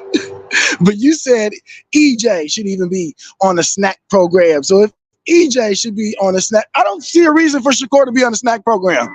There's no reason. What? I'm just gonna say no. There is no reason for Shakur to be on the SNAC program. I don't. Whoa, talk about. You are a Terence Crawford fan, and you're saying that you don't think Shakur should be on the SNAC program? I don't see nothing wrong with his fight, what he did last night. I just feel like he just didn't throw that left. You know what I mean? He didn't throw that left like he was supposed to. I mean, he won the fight. He showed everybody you could beat somebody up with one hand, apparently. It's somebody that's overly aggressive, you know what I mean? But yeah, I don't see nothing wrong. And I mean, if it ain't broke, don't fix it. Unless, you know what I mean, you really feel like you're going against somebody else that brings something that's gonna that can actually do something to you. You know what I mean? I mean, me fighting somebody. What? We have a Band Up. We have a problem. Don't you? No, I'm gonna explain myself, Marty. Let We me have a talk. problem, Band Up. No, we don't. Because No, we don't. if you're going to No, we don't. hold up, Look, Band Up. look. Let me put this in I told. context. Hold on. I know Let you me put this gonna in do this. context for the fan base now. If you're saying all of this about Shakur Stevenson and your reasons is if it's not broke, don't fix it. If your reasons, your words, not mine, your reasons is that Shakur Stevenson looked impressive enough to you. Your reasons is if Shakur Stevenson get on the SNAC program, it should be because it's something or someone that pose enough threat to him where he don't have the confidence to beat him. And so what I hear you saying is a contradiction of what you said before the Crawford and Spence fight, because like you said, if it ain't broke, don't fix it. And Terence Crawford had been in 30 professional fights and nothing was broken over there. He's always made weight. He's always won his last 10 performances in TKO fashion. Nothing was broke. But that didn't stop him from going over to Victor Conti, and you had no problem with Crawford going to the SNAC program. But now you saying Shakur should go over there? I'm confused, Band Up. You're on mute. You're on mute. Marty, you remember when we was talking one of our first videos, and you was like, I was telling you the pose of the threat of Jerron Boots Innis and how Terence Crawford could get his ribs broke with taking those Yes. risks. Remember that? Yes. It's kind Yes, of the I do. same thing, and it's kind of the same thing, and it's kind of, to give it another analogy, it's kind of like a wide receiver with gloves. Jerry Rice, I don't think came up at a time where wide receivers was just using gloves. You know what I mean? He got all these catches, he's still good. But if Jerry Rice put on gloves, what would Jerry Rice tell you? I catch everything, just like I was catching everything before. I'll probably catch everything a little bit better. Not just saying that the gloves are a cheat. You know what I mean? It's just new day and age. Everybody uses the gloves. You know what I mean? To enhance their, catch what, with the football. So same analogy, you know what I mean? If I could go out there and do the same thing, catch the ball and we'd be good. I mean, if I put on these gloves, it shouldn't be nothing but more self-guarantee. But it's cool for Crawford to go with the SNAC program, but not Shakur. Crawford felt he was in the biggest fight of his career. Shakur wasn't. Well, Shakur should go in the SNAC program now because them last two performances didn't look right. That don't make no sense to what you saying, man.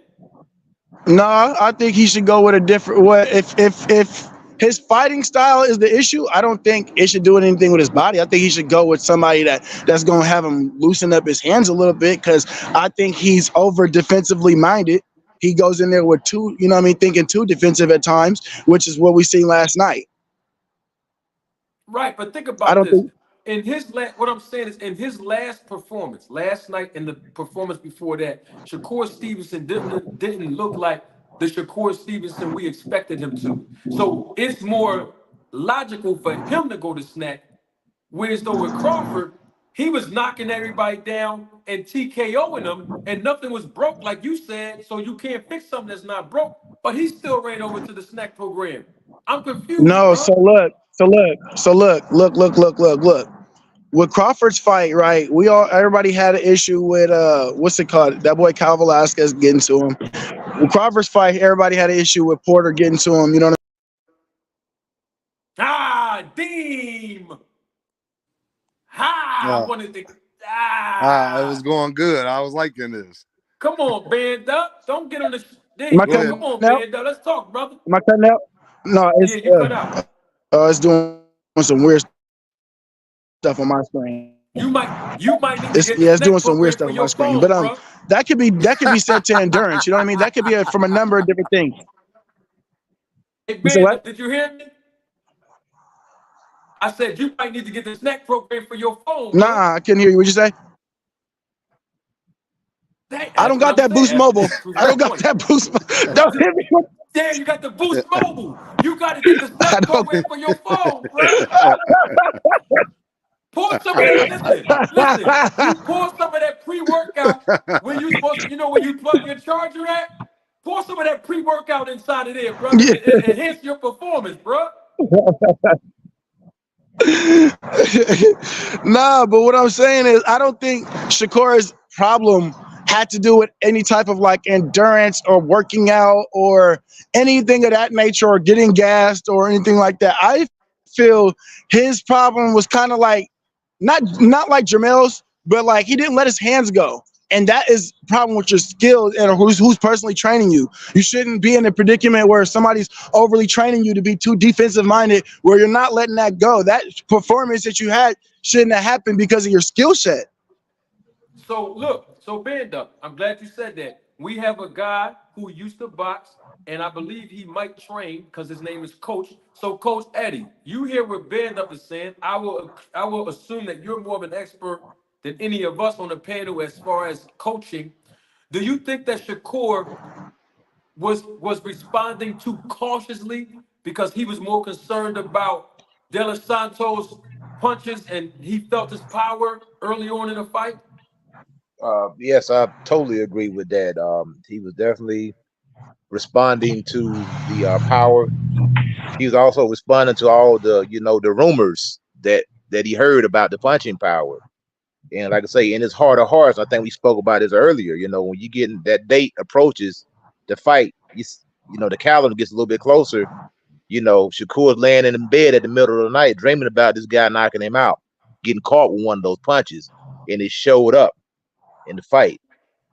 And I think Shakur problem, he it's not a skill deficiency. He's got all the coaches that he needs. He got all the equipment that he needs. He needs a heart transplant. That's what he Mm. needs. He need to go see the wizard because the heart pump Kool-Aid. And he also, like, he was under those lights. He didn't perform under those lights. Not meaning the crowd, but the pressure that was put on him. He just recently signed a deal with Reebok. Didn't want to screw that up. You want to sign an endorsement deal and you go out there and get dropped or look bad? That's not good. That's not a good look. You got Floyd, Andre Ward, Terence Crawford putting their stamp of approval on you before the fight. Feel like these guys are putting the carriage before the heart, before the horse.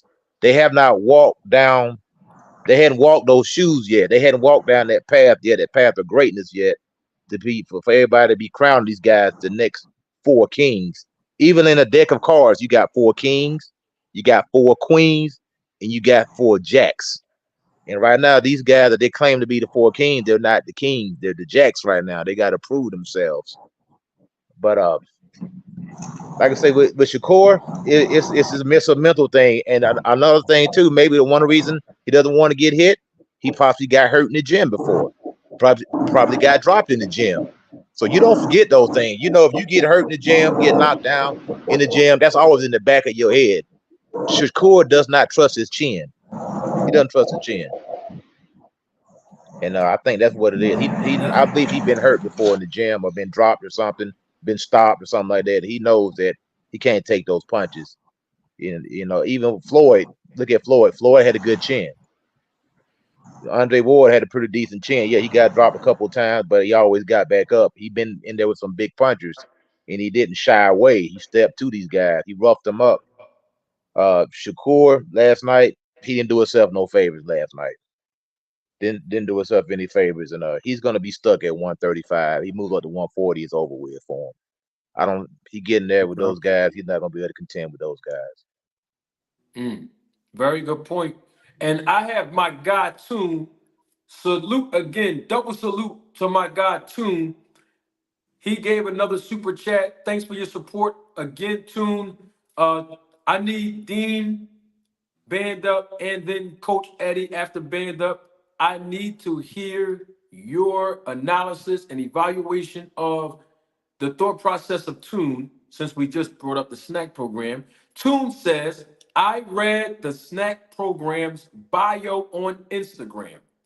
It says it quote unquote enhances your performance.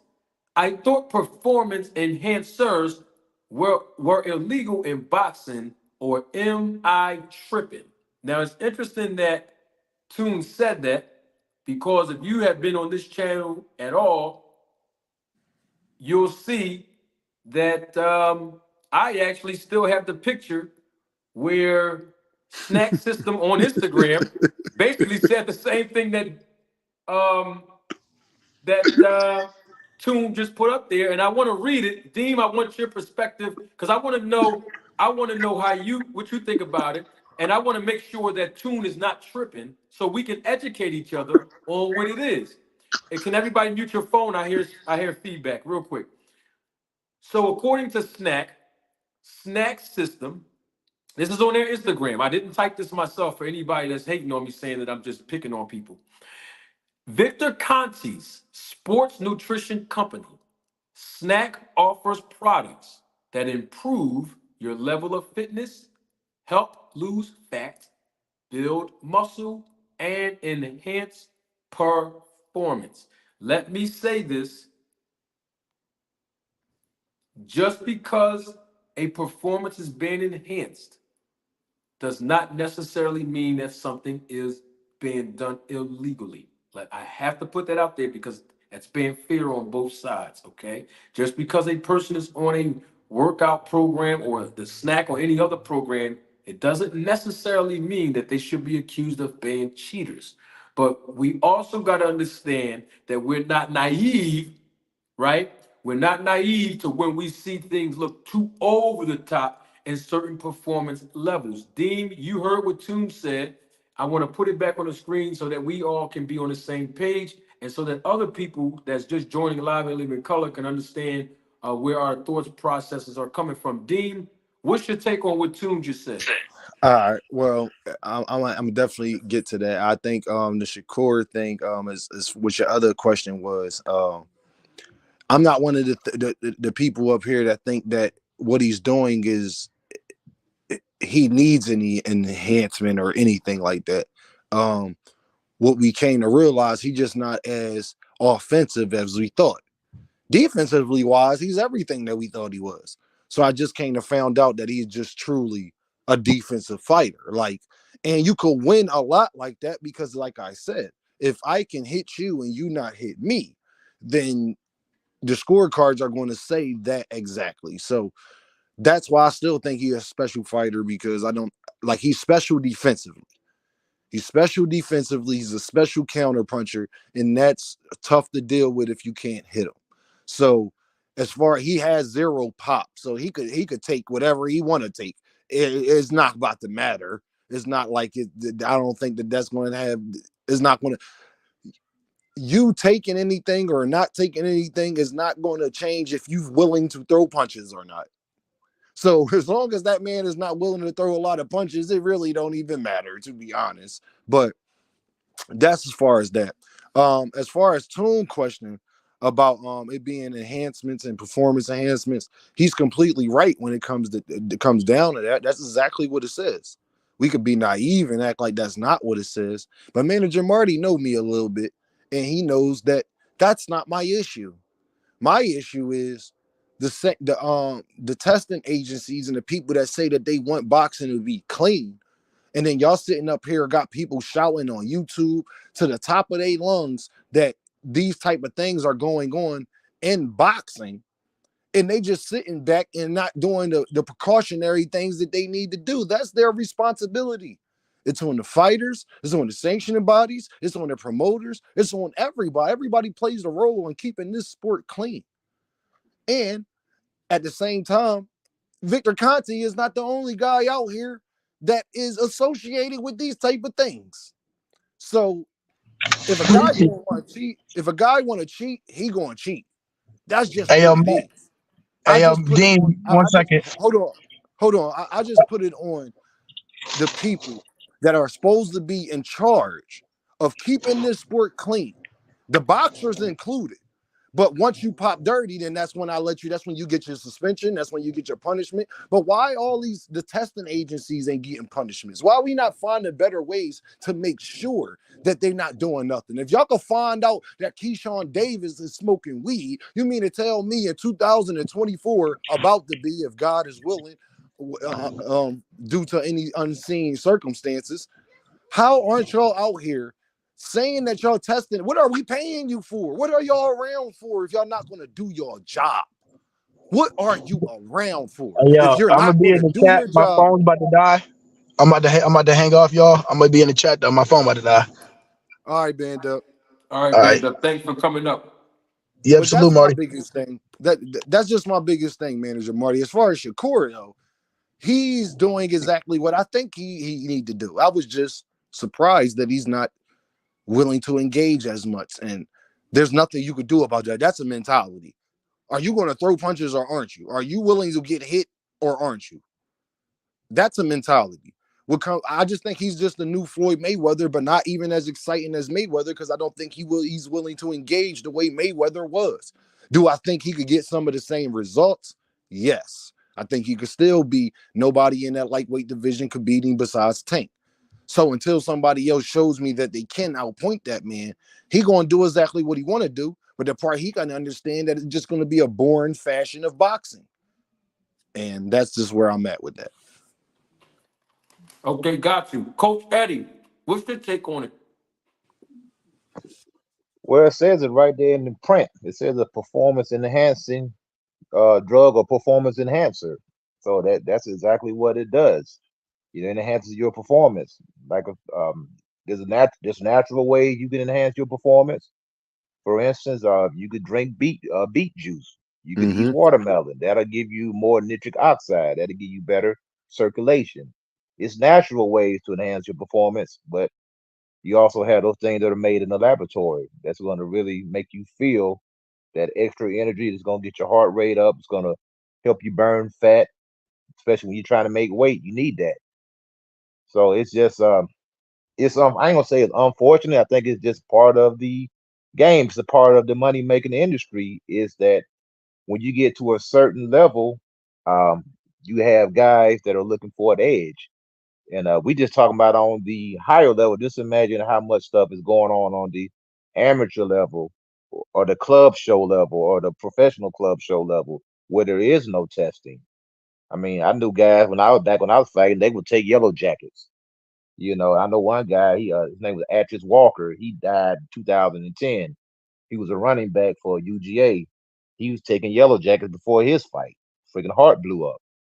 Trying to get an edge. In the fight for a performance. So you really have to be careful when you put in all these different chemicals and all these 14, 15 letter chemicals that you don't know what they're doing. You don't know what they're doing to your liver. You don't know what they're doing to your kidneys. You know what they're doing to your spleen. All these organs in there, they're not designed to take these artificial substances.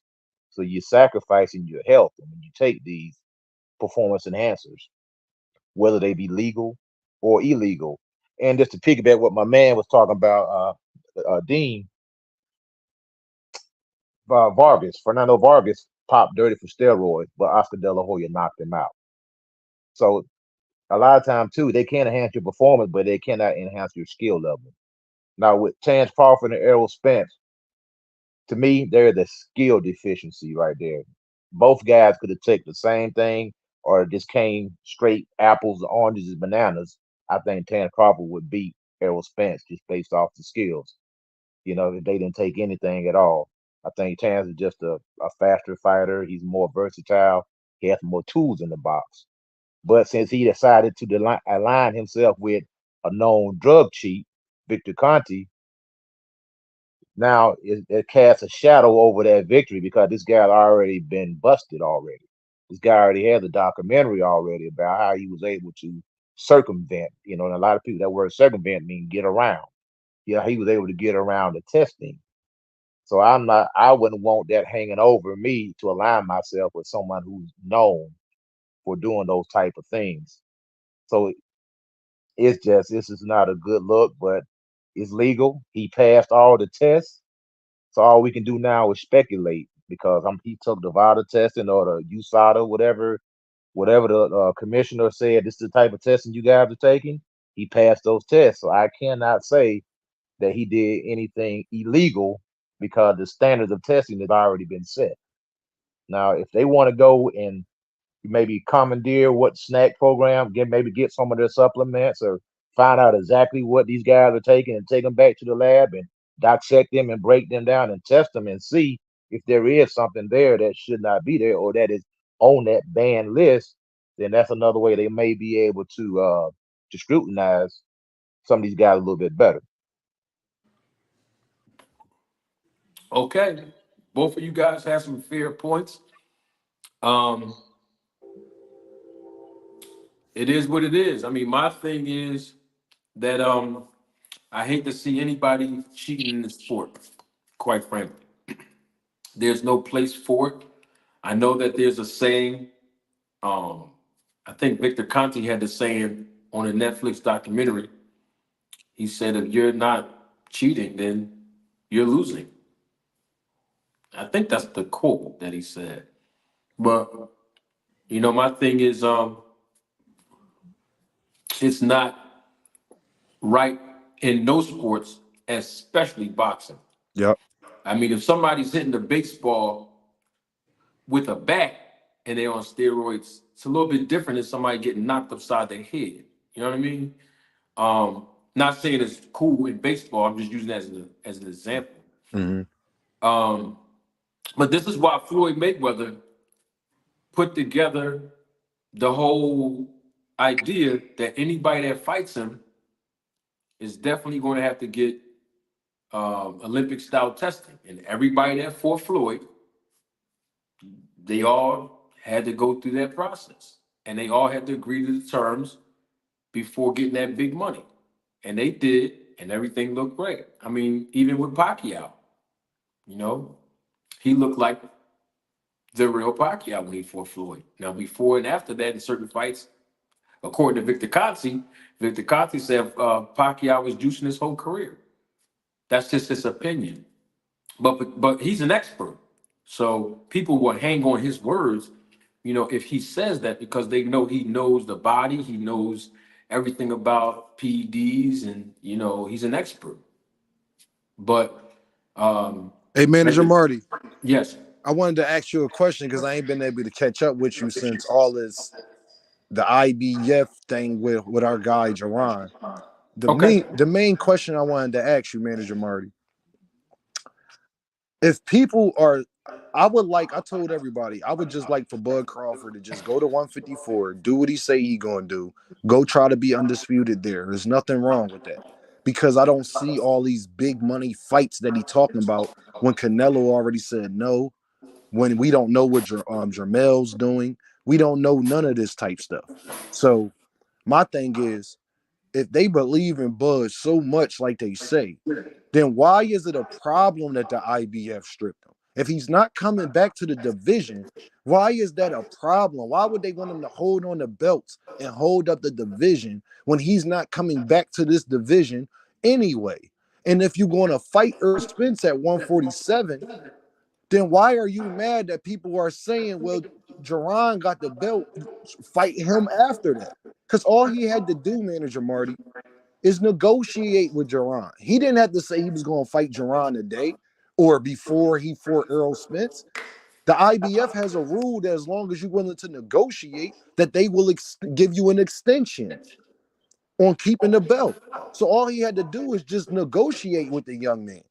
So what the part I don't understand is, if he's not staying at 154 because y'all say that y'all say y'all don't care if he fight Jerron Innis because he's not going to stay at the weight class, then why do you care if they take the belt away from him if he's not going to stay at the weight class?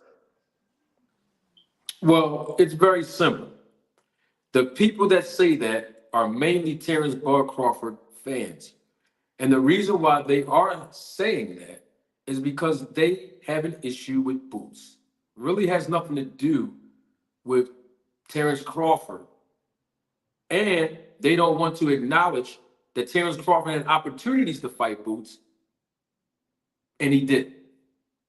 Now, if I was managing Terence Crawford, I said this on another broadcast on my platform, I think yesterday. Or the day before yesterday. If I was managing Terence Bud Crawford, I would tell Bud, listen, don't make any public statements about the IBF, the WBA, WBO, or the WBC. None. I am going to do a press conference as your manager. And you're going to be there, of course, and I am going to announce. And listen now, this is right after we fight Spence. This is not like 6 months later. This is immediately following us fighting Spence, probably like a month later.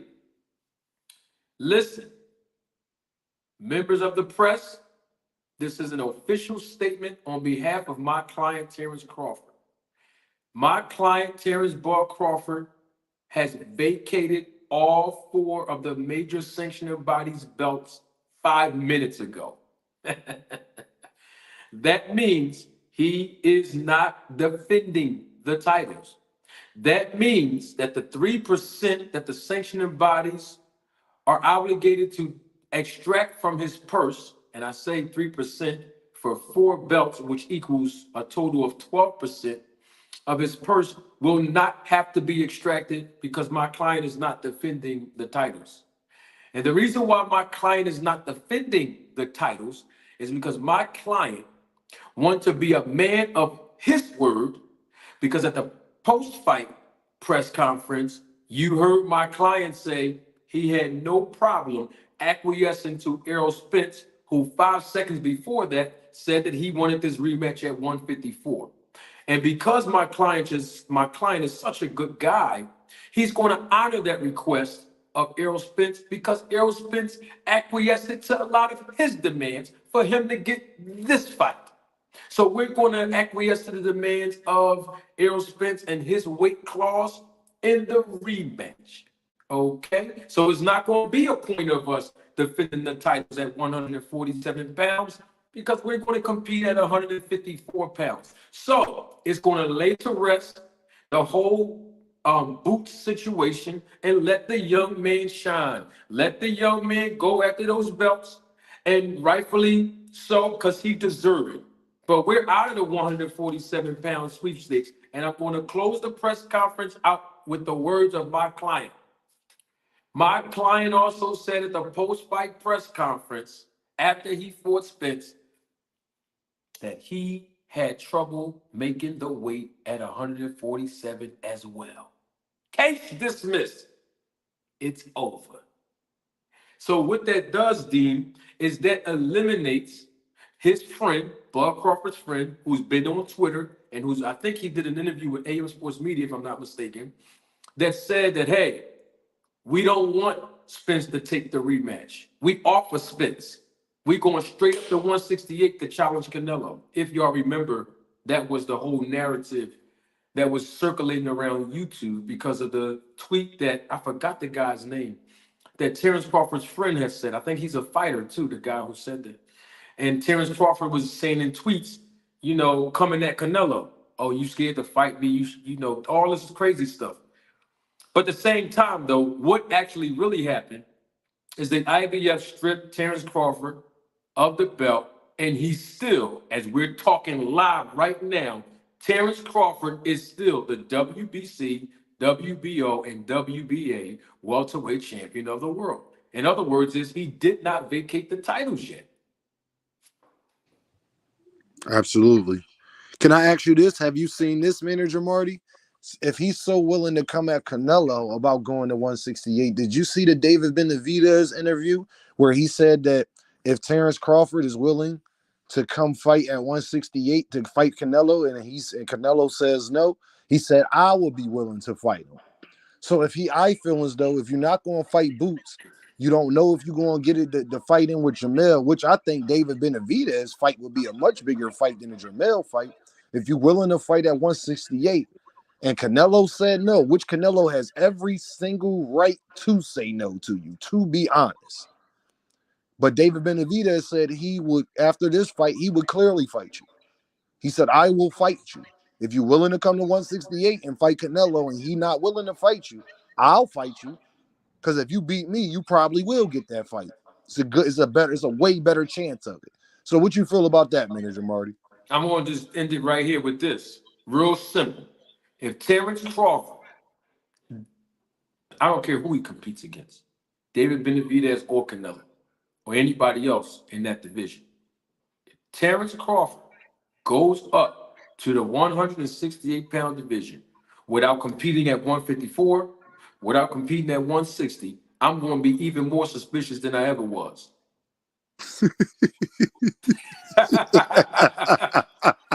So if y'all don't want me to be suspicious and go another level on the SNAC program, I suggest we do things the honorable way and Right. go on up and move up the right way. Moving up 3 weight classes from 47 to 68 and real seriously adamant about it. Everybody should look at you suspicious when you say stuff like this. If you really mean it, I'm saying. And I want to point this out as well. Nobody should get mad if Canelo Alvarez says, I'm not fighting Crawford. Want to know why? It's very simple. Because guess what Canelo going to say? I'm not fighting Crawford, not because I'm scared of him, but because Crawford don't bring nothing to the table. I'm the #1 head honcho when it comes to pay-per-view buys. I'm the #1 head honcho when it comes to live gate in this business. And Crawford don't sell. And Crawford don't do good on pay-per-view. And Crawford just got one big pay-per-view under his belt because of Errol Spence, not because of his own name and own merit as a ticket seller or a pay-per-view attraction. So I'm in a lose-lose situation with Crawford, and that's why I don't want to fight him. If any Crawford fan get mad at Canelo saying that, I'm going to have to call him out for hypocrisy because that's the same thing Crawford is saying about Boots. Am I right or wrong, Dean? You absolutely right. You're absolutely right. 100%. So if you're going to hold the WBC, the WBA, and the WBO 147-pound belts, go fight the IBF champion now. And that's Boots Ennis. But if you're not going to fight Boots, just give the belts away. Just give the belts away because you already made history. You've already done it. That's They're not why going to 5 take it minutes, out the record books. right. I agree So with you. that's why, as your manager, I'm going to put together the press conference 5 minutes. When I say 5 minutes, I'm talking about 5 minutes after you vacated to the sanctioning bodies. We're going to do that privately. But 5 minutes after we privately do that, I'm going to make the public aware of it so that we all can be on the same page moving forward. 5 minutes later, because there's no point of staying in the division you're not going to compete at where you have trouble making the weight. It's just very simple to me. And you're not going to fight Boots. Hey, So that's just get out the division. Manager Marty and Coach Eddie, I need to know, why do y'all think he's so uncomfortable with just saying that he's going for undisputed at 154? Don't y'all think that'd be a bigger accomplishment if he can't fight Canelo? Like, what's the better option than that? If you're not going to fight Boots and Canelo says no, why isn't he progressive in attacking that narrative? Like, that's what I would do. I don't understand where he's coming from, Manager Marty. I just don't get it. Yeah, With what? I'd like to With, answer that question. Go ahead, Coach. I'm trying to understand Dean's question. No, what I'm saying, Manager Marty, why isn't he just so proactive on just saying that I'm going to go to 154 and be undisputed? Because that was his whole narrative at the last division, correct? That So is why correct. is he so not proactive on that than trying to fight Canelo? Because Canelo said no already. You don't know what Jermell was going to do. So my thing is, why isn't he proactive at wanting to drop the belts and saying, you know what, I took care of business there. I'm gonna give Earl his rematch at 154, and then after that, I'm going to be undisputed at 154. I don't understand where he's coming from. Why are you trying to hold on the belts? Why do you care if they stripped you or not? Why aren't you just trying to become 150 undisputed at 154? Because I don't see nothing else besides a Canelo fight that he said no to, boosting your career or giving you the accolades and the acknowledgement that you want. That's all. Coach Eddie? Yeah, Manager Marty, he signed it. He summed it up quite well. Terence Crawford he should just relinquish the belts. He has really no reason other than to hold those belts out of spite because there's you're not going to do anything with him. You're holding up the division. I think the logical move would be go ahead and rematch Errol Spence at 154. If he were to win that fight, I think in the meantime, Jamel Charlo should try to unify with Tim Tszyu And then the winner out of that fight, that should be for the undisputed between Terence Crawford and the winner out of Jamel Charlo and Tim Tszyu. And then go ahead, maybe do a rematch clause in that fight or whatever, then ride off into the sunset. Because as far as I'm not a fan, and the sanctioning bodies are one of the players or one of the leaders in this corruption when it comes to fighter. I'm not a fan of fighters jumping over weight classes. I don't think that it's right. I don't think that it's fair, even though you may have been a champion, like for instance, a champion at 147. How can you go from 147 and go straight to the front of the line at 168 pounds? That's basically saying that you can defeat everybody at 160. We know it's a lie. Terence Crawford cannot beat everybody at 160.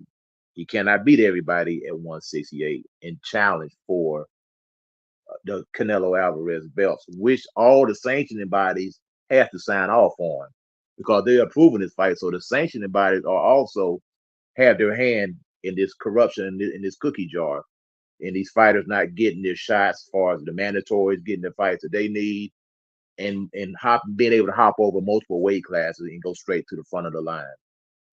I just never been a fan of that, but that's their business model. With the sanctioning bodies, it's pay to play. You can pay a certain amount of money and you can move straight to the front of the line. You can be ranked in the top 3 if you put the right amount of money to the right person. But I think, like I say, he needs to get rid of the belt because he just holding on to him out of spite. There's no reason for you to hold on to him. Why would you want to hold on to him to continue to pay these fees? Why would you try to stall somebody else's career out? Like I say, if I'm Terence Crawford manager, I'm not going nowhere near Jerron Boots Innis. I'm not going nowhere near him. Only way I would go near him after I maybe unified or became undisputed at 154, and Jerron just became such a big star that this is just going to be mega amount of money on the table, and this is going to be a passing of the torch. When me and him link up, we go ahead and fight. If he knocked me off, shake his hand right off to the sunset, hang it up. That's my take on it. Well, I'm gonna tell you like this. Like I said, if I was Crawford's manager, that's why we're going to vacate the titles immediately because he is going to stay away from Boots. I would advise my client, we're not fighting Jerron Boots Ennis. It's not going to happen. And if people want to say you scared, so what? We're not fighting this young man. This young man is the real goods.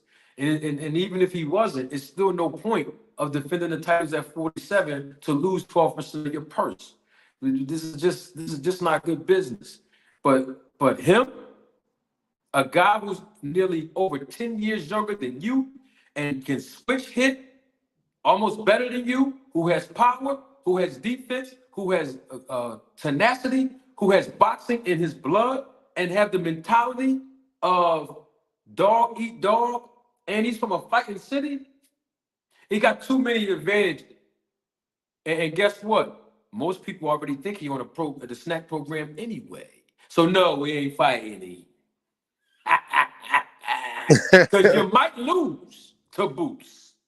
Yo, Manager Marty, I want to say I appreciate you getting up here, man. You letting me up here showing love all the time, man. Philly, we in the building. Hope Jerron Innis, man, just go ahead, be undisputed at 147, keep building his resume, make his own name. The good thing, he's in the spot where it's like he don't have, if Earl and Bud and them don't fight him, that's okay. But when it comes to those divisions and going forward, there's nobody but him that has a higher name. So he should go ahead and just try to take the same route as I think Bud should try to do. Try to be undisputed at 147. Try to be undisputed at 154. And with Jerron Bill, I think he could possibly be undisputed at 162. So I'll just holler at y'all. Manager Marty, my guy. Coach Eddie, man, great talk, man. Great analysis, man. And I'll get at y'all, man. Appreciate Yes, you have a coming good up, one, Dean. Dean. Yes, sir. Always a pleasure. I have a super chat that I want to read and a question from my guy, Intelligent Savage 629. But before I read his question, because it's a really good question, let me get this super chat by my guy, Toon. Again, double salute to you, Toon. Always a pleasure. Thank you for your contribution and your support to the channel. Toon asks, why David willing to fight Bud, but don't want no smoke with Morrell. How you feel about the heavyweight card in December? I'm only watching for Sanchez. I feel great about that heavyweight card in December.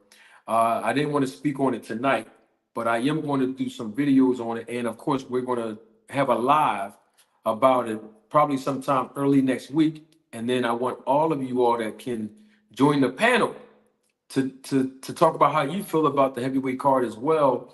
I think the heavyweight card in December is sufficient enough and it's good enough. And we know that the promoters are working on putting a card together to set it up for something bigger later on. And that's why I like that card. And I'll break more of that down. And Sanchez, watch out for Sanchez. He's not a walk in the park. Sanchez can fight, he can move. Yo, I like Sanchez. I like Sanchez. Very good point. I don't know why David is willing to fight Bud. I think he thinks there's a lot of money in it, in that fight, but you don't get credit fighting and basically dominating a smaller fighter, especially in those bigger weight classes. So I didn't take David seriously. David got enough training to do, and he got a lot of work on his hands with Andrade. And I'm not saying that Andrade is special, but Andrade's with the SNAC program, and hopefully they'll be in a competitive fight. Let me ask this question here that was asked by my guy, Intelligent Savage. So, Manager Martin, off the question asked earlier, if it is a heart issue for Shakur Stevenson with a power puncher with skills, then how would you move him forward if not Edwin again? That is a very good question. Well, there's a fighter who is non-African American in his division, who is durable, who can fight, don't have a lot of punch power, but will give Shakur a competitive fight, and that is Jojo Diaz. And Jojo Diaz. And I'm not going to just say if I was managing Shakur Stevenson, because Shakur Stevenson really does have a manager in Jay Prince. But I would say I would recommend Shakur Stevenson if I was managing him, or if I was representing someone in the same position as Shakur Stevenson. Same record, same skill set, everything that we see about Shakur. Jojo Diaz. And if not Jojo Diaz, then we'll go the African American route, with a guy who just came off of a knockout win just a month and a half ago. And I'm talking about Tevin Farmer, who's making his resurgence. In fact, Tevin Farmer will be fighting, I think the first week in December. So, barring he comes out with the win, which hopefully he does, and then Shakur just fought, last night. They both are on the trail to possibly come off of 2 wins in their last 2 fights, and maybe they can fight each other. And the thing would be that Tevin Farmer is not a knockout artist, even though he did get a knockout in his last performance here in Philly. And I was actually at that fight. But at the same time, he can box. He got skills. That would be a really good fight. And he's making his resurgence back into the division and into boxing. So I would say Jojo Diaz and or Tevin Farmer for Shakur Stevenson. Good question. Good question. We already covered. Well, I was going to just bring up real quick Terence Crawford. Basically coming at Boots on Twitter. He's sending subliminals. He's coming at the fans. He's coming at basically everybody who's challenging him, about this whole IBF debacle thing. The reason why I didn't say, I got to comment on this. The reason why I didn't say Kambosos or Jermaine Ortiz or Frank Martin, Isak Pitbull Cruz, or even Michelle, hope I'm saying his name right, the one that Frank Martin beat, is because you know, those guys have experience, and those guys can really crack. They can punch. And you talk about Ken Bosa's and Pitbull. Those guys, pressure fighters. Frank Martin can walk you down too. Jermaine Ortiz. These guys can, they got that power. And so that's why, based on the question that was asked, if the concern is power for Shakur, we got to build his confidence up and put him in there with somebody who is a good fighter but don't have a lot of power. But Toon said he can fight Navarrete, and Navarrete was in a man. They was banking that thing. That was a fight, boy. That Navarrete and that man, they was getting that on, and I don't know. I mean, once again, if you throw one of them in there to fight Shakur, just based on his performance last night, he could outbox Navarrete and Robson. So that'll be a good fight. But then once again, you got to deal with the pressure. You got to deal with the pressure. He's gonna have to deal with the pressure and everything else that come with both of them fighters. You know what I mean? So, that's my take on it. The only thing I really had to say to, as far as, Crawford coming at the fans on Twitter and, coming at Boots and saying that Boots had 2 times to fight him and he basically didn't. I just want to say one comment on that. And I want people to hear me clearly because there's a timeline issue. Terence Crawford in November of 2022 on Instagram Live, if y'all recall, Instagram Live, November 2022, nearly a month and a week or two before he fought David Ebenezer. And he talked in third person, his words, not mine. And he said people were saying, why didn't you fight Boots? And that's what Terence Crawford said. And then Crawford said in response to people asking why didn't he fight Boots, he said their names never came up. He's talking about Ortiz and then, of course, Boots. Their names never came up. So he's saying that before November of 2022, Boots' name never came up. So when Crawford tweeted just yesterday, last night, that Boots basically ducked him twice and didn't fight him, well, it had to be after November of 2022. Because before November of 2022, the man's name never came up. And the first time we ever heard Boots' name come up in the same sentence with Crawford was in January when Blue Blood tried to take credit for matchmaking by calling Bozy, Boots' dad, on the phone and said, hey, BLK Prime is interested in Boots fighting Crawford on our platform. And then, of course, Bozy did the right thing and set BLK Prime representation up to talk to Steven Espinoza.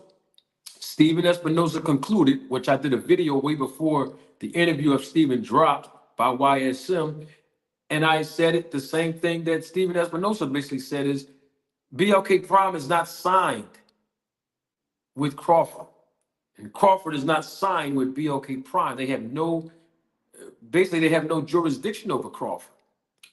And so because they have no jurisdiction, they have no authority to demand that a fight between Boots and Crawford be placed on their platform unless Boots was signed to them. And of course, Boots was not signed to them. He was signed and had a deal with Showtime, which is the reason why Bozy recommended they talk to Espinoza in the first place. And Bozy came out in the interview and said that it sounded meaning the conversation and the train of thought through that conversation was that BLK Prime was trying to do something underhanded by making Boots and Bozy dishonor their agreement with Steven Espinoza and Showtime behind Steven's back and go over there to BLK Prime in an unethical method of dealing on their platform.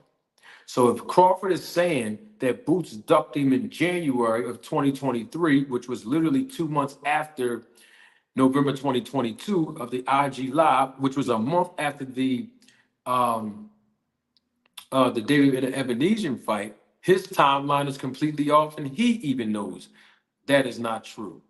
Now, the second time that he claims that Boots ducked him, I don't know when the whole time Crawford said himself that he called Spence in January of 2023 to try to surge the negotiations for them to fight, which was the same month that he was over at De La Hoya's offices, right, where he was negotiating a deal to be signed to Golden Boy. That's Oscar's words in the interview, not mine. And then the next month in February, the WBO stepped in and basically told Crawford and Ish that Alexis Rocha will be the WBO mandatory, and if they can't come to a negotiation and an agreement, that there's a purse bid. You know what I mean? For Alexis Rocha to be that mandatory for the WBO. And then, of course, what happened 3 or 4 months later, we get the announcement that Crawford was fighting Spence in July. So I'm trying to figure out, when was the first time Boots ducked Crawford, and when was the second time he ducked Crawford? And so that's the issues that I keep having when I see people like Crawford fans misinform the public. And then, of course, now we see Crawford doing the same thing when it comes down to Jaron Boots Innis. Okay, Band Up had a question. Band Up made a comment in the chat. Band Up says Marty Blue. He's referring to Blue Blood. Marty Blue Blood said he asked about Boots after the fight. He asked about Boots after what fight? Band Up. What after what fight? I don't know if you're saying after David Ebenezer's fight. What fight did Blue Blood ask about Boots? After what fight? I just need clarity from Band Up before we move on real quick, because I'm gonna let y'all go real quick because I know it's Friday night. Y'all have some things to do. Okay, right. So let's put that on the screen here, David. Okay, so Band Up said that Blue Blood said that he asked about Boots after the fight. Well, Band Up, that's what I just said. I just said that in January, after David Ebenezer fought Crawford, Blue Blood called Bozy to see if they can somehow make a deal with Boots coming over to BLK Prime on their platform to fight Crawford. The problem with that is they didn't have no obligation to Crawford, and Crawford didn't have an obligation to them. So they couldn't really guarantee a Crawford fighting Boots. And how do we know this to be true, Band Up and everybody else? Because Crawford only signed a one-fight deal with BLK Prime. Oh, okay, got you. I thought, Band Up says, I know, I was agreeing with you on that one. Okay, great. Thanks, Band Up. Appreciate it. So, Crawford only signed a one-fight deal with BLK Prime. So if it was all about letting them fight Boots, why didn't BLK Prime secure a multi-fight deal with him like most promoters do? I'll wait. But Blue Blood said he's a matchmaker, right? Oh, okay. So that's all I'm saying. Take it from people that's in this business actively, that understands this business. People get on YouTube talking like they know what's going on, and they don't. They sound real dumb. And they only sound dumb to people that don't know any better and don't understand. And that's why when I jump on the scene, most people got a problem with me because I keep it real. When Rachel Donier jumps on the scene, and her platform, mine, and other people's platform, and she keeps it real and authentic, people got a problem with Rachel. You know what I mean? And it's like the people that have a problem with us are the people that's been pulling the wool over the eyes of the boxing community for years, misinforming you all and making themselves appear like they really know what they talking about when they don't. And so, that's what that's about. Hold on one second. Oh, my man. Oh, I didn't know somebody was in the background. Hold on, y'all. My fault. I just read a message from my man Supreme L. Can't unmute because they chose. Hold on, why my man ain't coming on? Oh, there you go. Supreme L, can you hear me, sir? Peace, peace. What's going on, Professor? How you doing? You know I got to say you the Professor because you be busting them up, bro. I love it. I love it. Oh, I'm doing very well, man. Thanks for joining again, Supreme. Hey, I'm not gonna be long, man. Bro, I just want to give you your flowers, bro. Because listen, I'm gonna give it to you and Ross, man. Y'all be on it, man. Especially you. You be on it, bro. You kick facts, and we want to give you your flowers, bro. Yeah, I mean, while you here, I know you got longevity. You got much more longer to be, but I want to give you your flowers now, my good brother. I appreciate you, Supreme L, and that means a lot coming from you. You are one of my day one supporters. Most people don't even remember you because you didn't usually jump on the panels here, but I know who you Mhm. are, and I appreciate you. Much respect to you, my brother. Yes, indeed, indeed. So, like I said, I'm not gonna stay long. I just want to say, uh, yeah, man, we got to be careful with this whole boxing situation thing. It's a lot of innuendos and lies and claims that's being put out there, and we just got to be careful on what we take and then regurgitate before we, have some investigation or getting. I want to say I did say last night that I saw Terrence on there. The last time I saw him was 2019, but you were right again. You rolled the tape on me.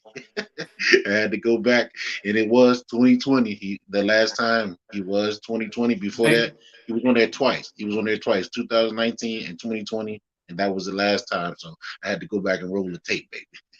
no problem, Supreme. Most people don't may not have been here yesterday. Can you enlighten them on what you're talking? Because you're naming dates, but some people may not know what you're referring to. Oh yeah, we were looking onto the VADA list and seeing who was on the VADA for being tested, and we were saying when was the last time Crawford has been tested, and we went up there, and I last time I saw it, it was 2019, but of course, professional manager Marty's had to enlighten me and said no, it was 2020, and yes, he is correct. It was the last time that he's been on VADA being tested was 2020.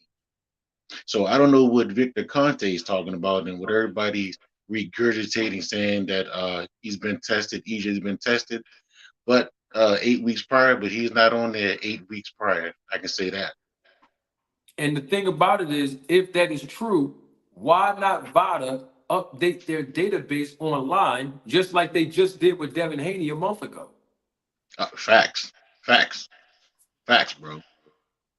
So Facts. no disrespect to Victor Conti, but what I'm saying is it's a conflict of interest for him to even be involved in the conversation to even talk about this in the first place because the cloud of suspicion is over him and Crawford.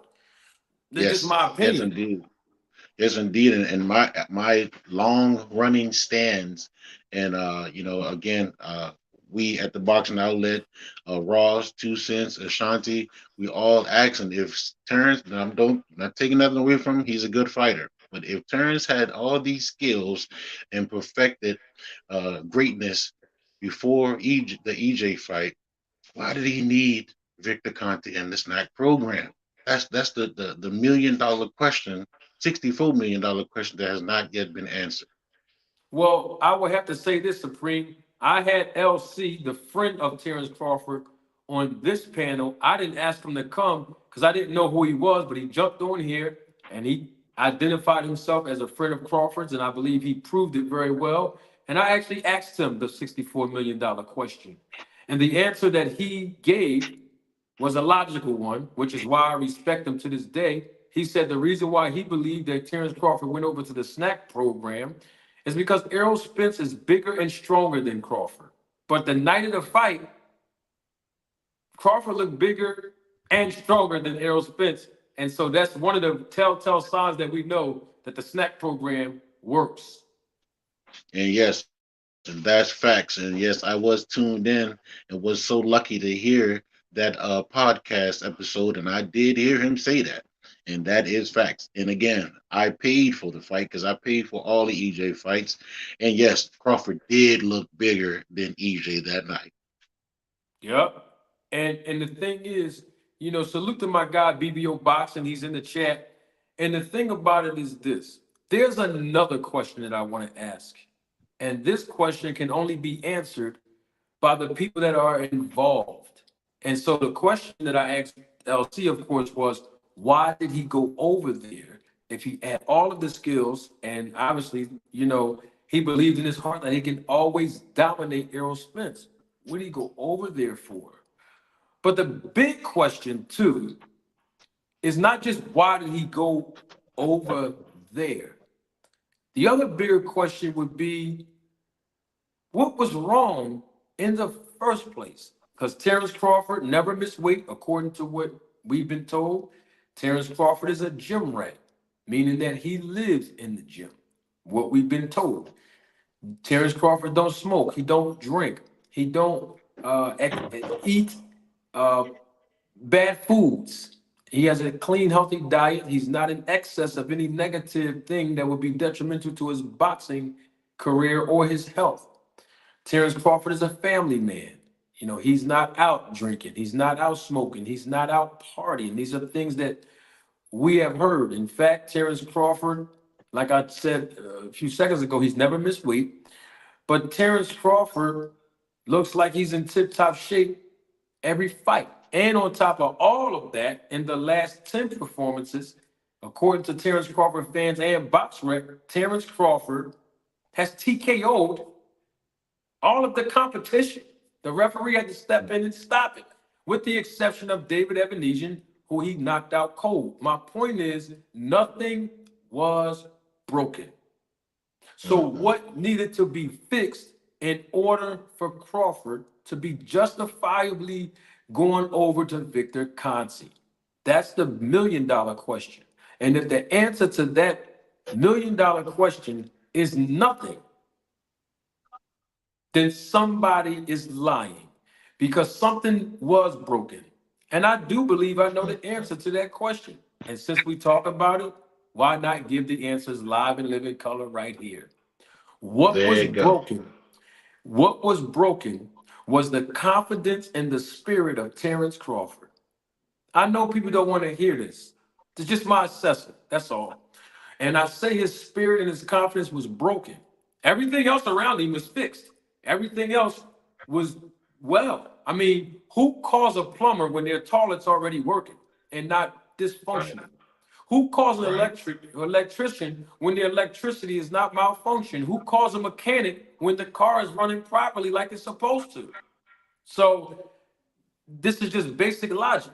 So now that we know that basic logic exists even in this situation with Crawford, where nothing was actually broken, that's the only thing that can be fixed: confidence and spirit. I believe that Terence Crawford within himself believed that he could not adequately beat Errol Spence Jr. And I believe that he went over to Victor Conte. This is just my opinion, okay? And we should all be entitled to it. I believe he went over to Victor Conte and said, "Can you help me? I want to beat Errol Spence." Specifically, by name, Errol Spence. And I also believe that Victor Conte was happy because Victor Conte said in the Netflix special that he's only interested in working with athletes who are what? Willing and able to break records. Just like Demetrius Andrade. If he beats Benavidez, he will be on course to breaking a record. Just like Devin Haney. Worked with Victor Conte and what happened? Broke records. And just like Terence Crawford, when he defeated and dominated Errol Spence Jr., he broke records. However, I believe that after Victor Conte got excited about the thought of helping Terence Crawford break records the same way he did with Tim Montgomery, the same way he did with Barry Bonds, the same way he did with Marion Jones, and the list goes on, according to what we've learned about his history in the Netflix documentary. I also believe that Terence Crawford may have believed that he could get this done in just one fight. But I believe that Victor Conti educated Crawford, Bomac, and the rest of them, and told him that in order to do it the right way, and I'm not saying illegal because I don't have evidence of that, but let's just use legal. In order to do what needs to be done in a dominating fashion on the SNAC program is not going to happen in one fight. Your body have to get used to it, acclimated to it. I have to test your blood levels and all other stuff that Victor Conti does very well over there.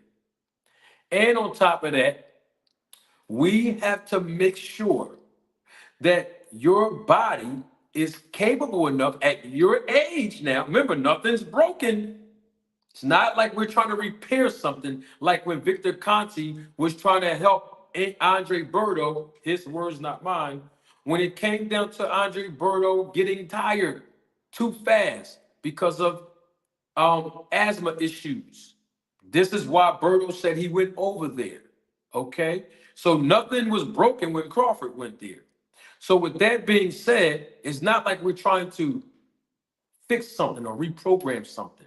Everything's already fixed. But however, we have to give it time for your body. We have to give it time if you're taking supplements to matriculate in your body so that you can get the maximum results that you're looking for.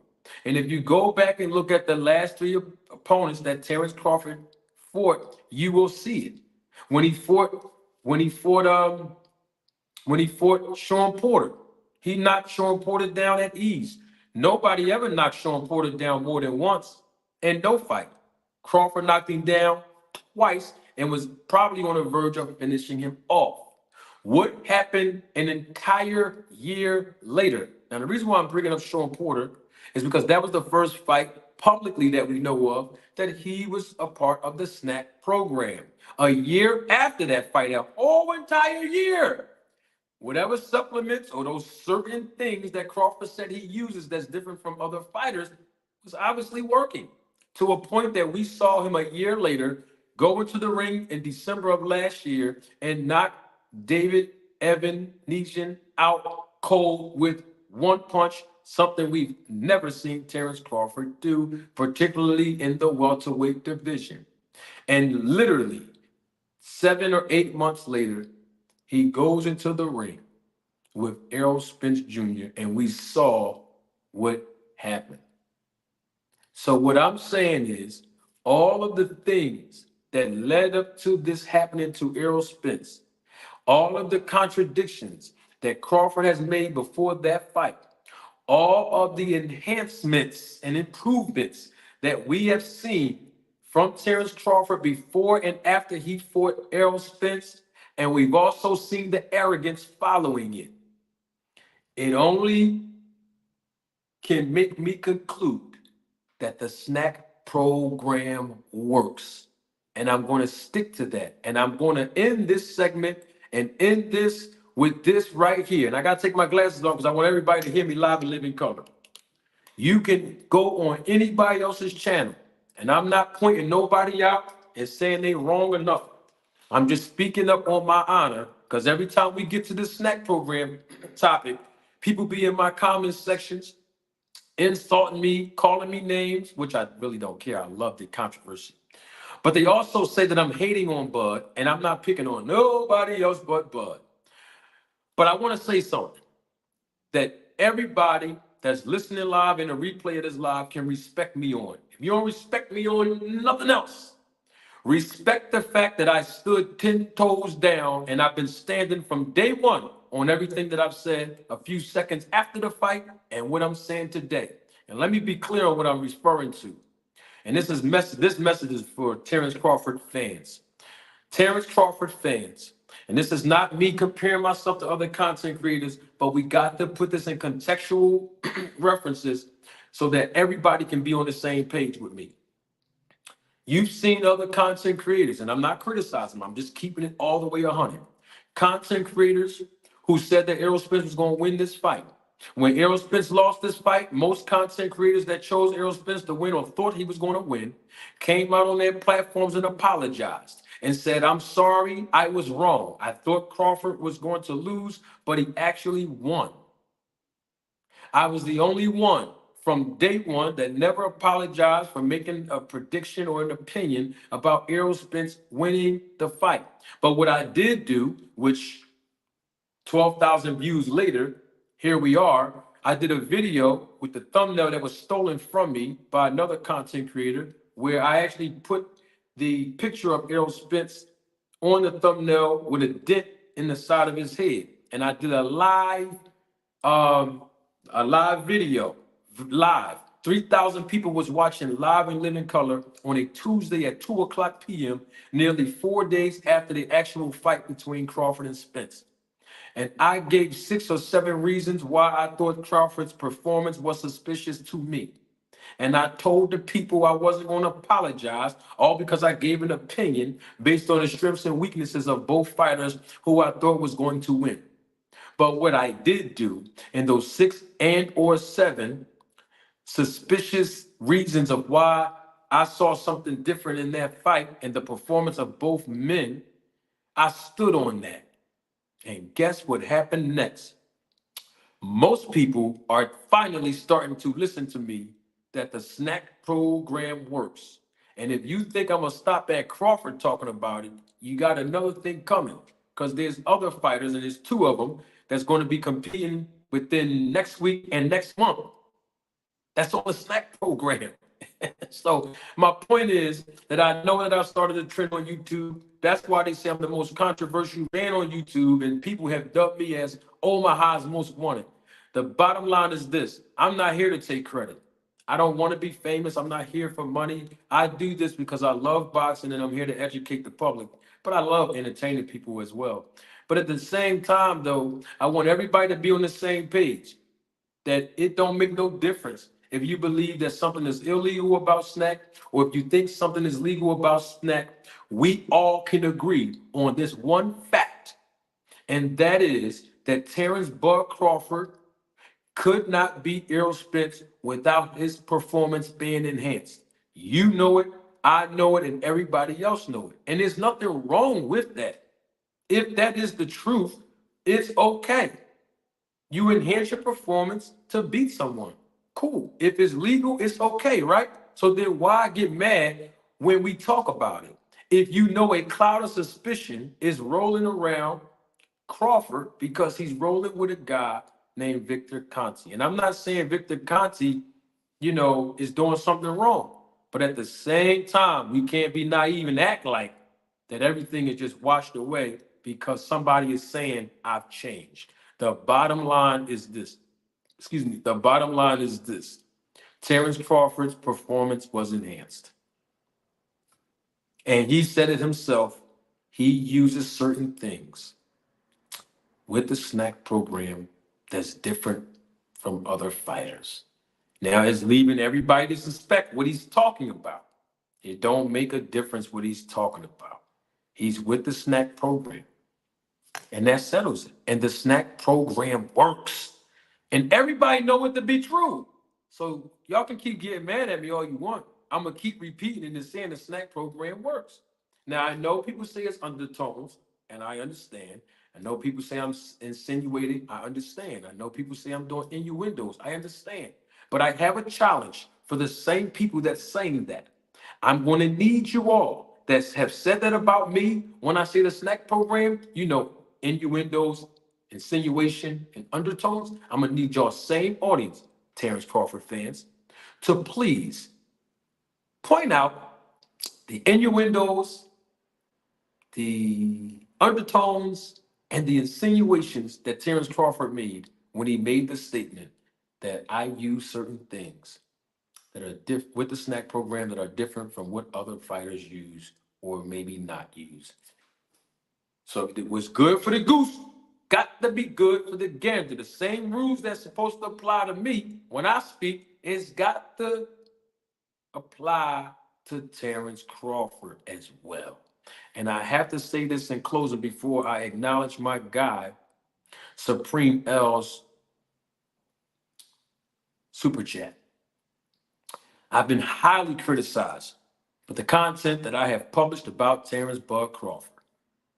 Oh man, you got 80 something videos on Crawford. Somebody came on the panel and said that. Not gonna give him no credit for saying his name. A troll, by the way, who tried to set me up to debate Rick Glaser.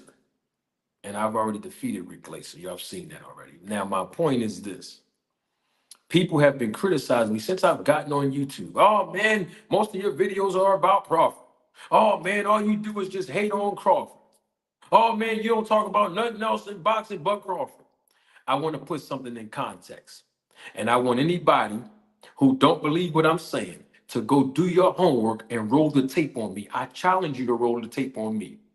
Every video that I've ever done, go back from last year to now, every video that I have done about Terence Crawford with his name in the title, hear me good, both ears. And you can go on my channel, scroll down to everything that got Terence Crawford name in it. Because I want to clarify something. Every video that I've done with Terence Crawford name in the title, and look at the timeline too, because this is going to help you do your research. It's after Terence Crawford was in an interview saying something, and it was after Terence Crawford did something. And I use what he said and what he's done as a teachable moment. It's not like I woke up in the morning and said, you know what? I'm going to build my channel off of talking about Crawford. I'm going to do a video about Crawford. That's not what happened. Go check the timeline and you will see.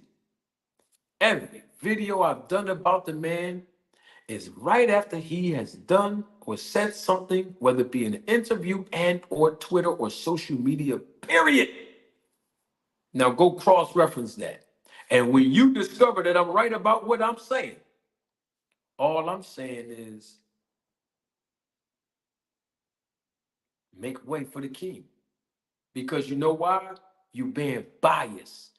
Because I'm not the only content creator that responded and reacted to things that Crawford said, but you target me because you know that the truth that I speak, it burns you up and you can't refute it.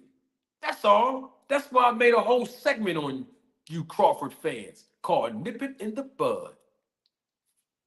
Sounds like I'm a good manager if you ask me. But the bottom line is this. We're here now.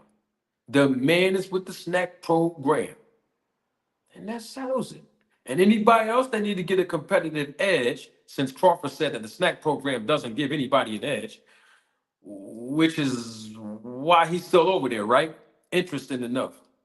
And everybody else need to go over there too, including Shakur Stevenson, because he needs his performances enhanced, if you ask me, from the performance of last night. And that's my take on that.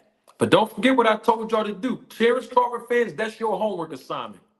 And I'm giving you an entire weekend to do it.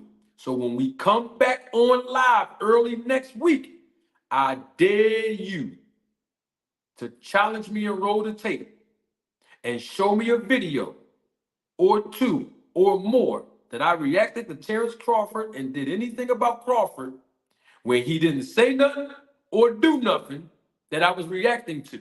That's all. Hey, roll the tape on me. That's the name of this show, isn't it? Okay, because guess what? I'm sure gonna roll the tape on you and have. Oh, yeah, one more thing. I gotta leave you all with this. This is important as well. Let me get this super chat out. My God, double salute to you again, Supreme L. Thank you for your contribution, your support, and even joining the panel. As always, Supreme L, day one supporter there. Supreme says, I was dropped, yet here are some flowers for you, my brother. Thank you. Oh, I didn't drop you. I didn't drop anybody. I was just talking and you guys jumped off or got, like you said, got dropped, and it wasn't me. But salute to you, Supreme L. Let me leave you all with this. And I have to say this. It was on my heart today. I have to say this. It's important. You got these guys that have discredited me on YouTube, right? Which I don't, once again, I'm only bringing it up to make a point. I really don't care. I love this stuff. It's all controversial entertainment. I love it. But the same guys that hurrah Terence Crawford, don't hold him accountable, switched up on Errol Spence, call me all kind of names, lie on me on YouTube, content creators. Instead of looking at this sport as a sport for all to participate in and for them to love the entire sport, they are biased. And they love Terence Crawford so much. And I think it's a good thing if you're a fan of a boxer. But I think if your fanism, if that's a word, is that a word? No, it's probably not a word. But if your adulation for a fighter exceeds your love for the sport of boxing, that's problematic. I'm gonna tell you why. And I'm gonna mention people by name, because I don't sneak this. Let's start with Coach Malachi real quick. I've said this already, so I'm just repeating myself for the new audience. Coach Malachi, according to Terence Crawford friend LC, I can roll the tape back. He said it, his words, not mine. He was chilling in Terence Crawford's mother's house. He was on the boat when Terence Crawford did the quote unquote fish fry, the parade in Omaha, Nebraska, where Coach Malachi flew from where he's from, Florida, right? Okay. And he flew over to Nebraska to support Terence Crawford. I think that's an honorable thing if that's your homie. I think that's good. Doing all of these favorable videos, putting up memes, and disrespecting Al Heyman and PBC and tap dancing for Rick Glaser. I haven't found one interview yet where Terence Crawford was on Coach Malachi's platform. Did you? Now, if he did, let me know. But I'm not talking about no old interview. I'm talking about like he did become undisputed. I mean, you were at his mother's house, according to what LC told us. I mean, you were sitting right in front of his face in a picture next to his son at the parade. You couldn't ask him to get you no content, bro? You're using me to promote you. Your words, not mine, Coach Malachi. But I said this to you already, Coach Malachi. This ain't no sneak diss, bro. But Crawford didn't give you no content yet. That's interesting to me. You know, you called me a janitor, right? Coach Malachi. And now Terence Crawford fans be in my comment section calling me Janitor Marty. And I thought about that. Because I told you I don't take this personal. I am a janitor. I am. I just thought about that. I clean up all the mess that be on YouTube in the boxing community. I am a janitor. And then Blue Blood Sports TV. You was on the right track, holding Crawford accountable in the beginning, before you did that deal with BLK Prime. And then you switched up on Errol Spence. And you lacked integrity for a bag, and you start tap dancing for Terence Crawford. You did all of that, and you still be saying stuff, I don't know recently, because I don't know what you do now, but before when I was doing research on you, you start coming at PBC all of a sudden. My thing is, you did all that promoting and building up Crawford and dissing Errol Spence. Yeah, you said Spence was going to win, but you still was sneak dissing the bull and PBC. Yeah, after you met Terence Crawford in the 7-11. You did all that, and Terence Crawford didn't give you an interview and no content on your platform either. I just thought that was interesting. I thought I'd leave the fan base with that. I don't have to prove I'm sturdy. Everybody on YouTube know right now. You didn't know before, you know now. And I don't have to prove that. I don't have to convince you. You know everything I've said on YouTube from day one in YSM Sports Media's platform and his interview all the way to the day. That everything I say is real, true, and genuine. But at the same time, the same people that's bigging up the foolery and nonsense and contradictions and all the other things that's been going on surrounding Terence Crawford are the same ones that he don't even pay you close attention to at all. In fact, he did an interview with a guy named Hartman. And I forgot the guy's first name, but the guy at the time that did the interview with Terence Crawford only had about 360-something subscribers.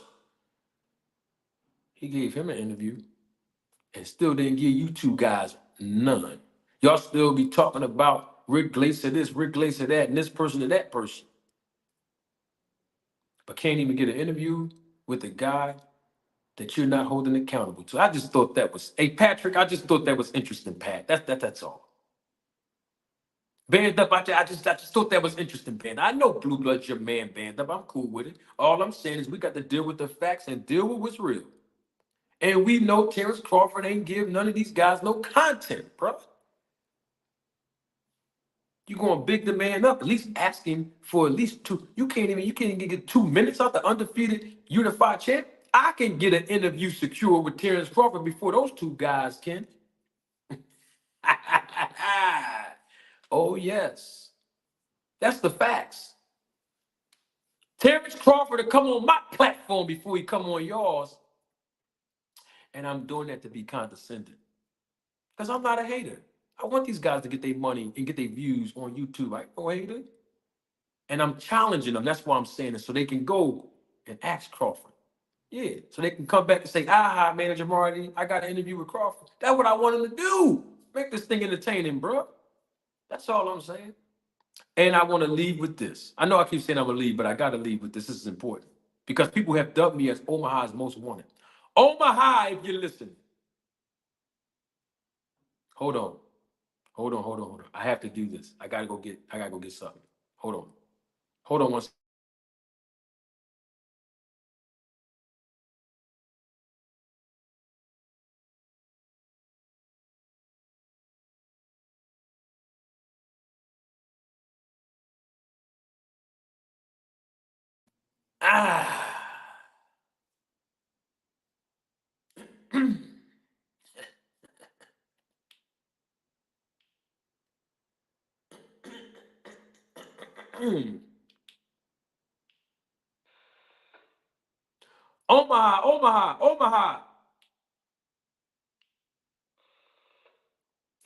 Omaha.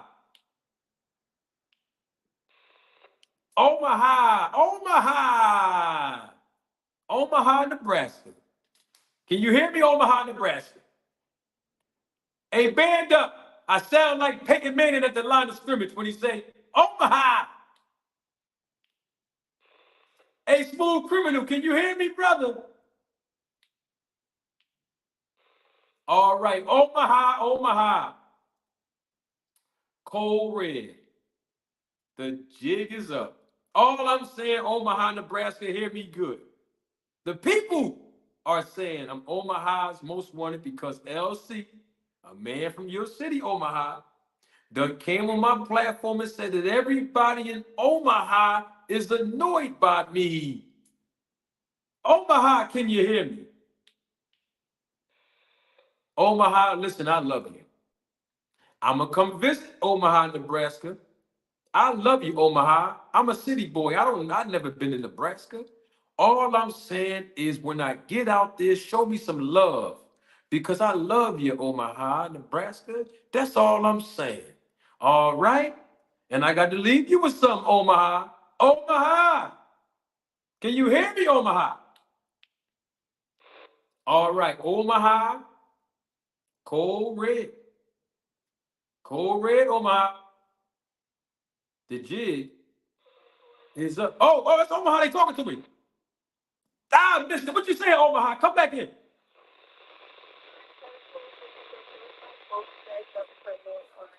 Omaha love me. Omaha, they gonna let me come back to the city.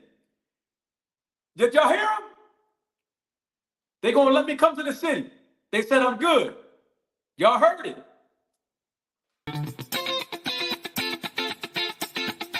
Representing the business of boxing, ladies and gentlemen, let's hear it for Manager Marty. Thank you. You're far too kind.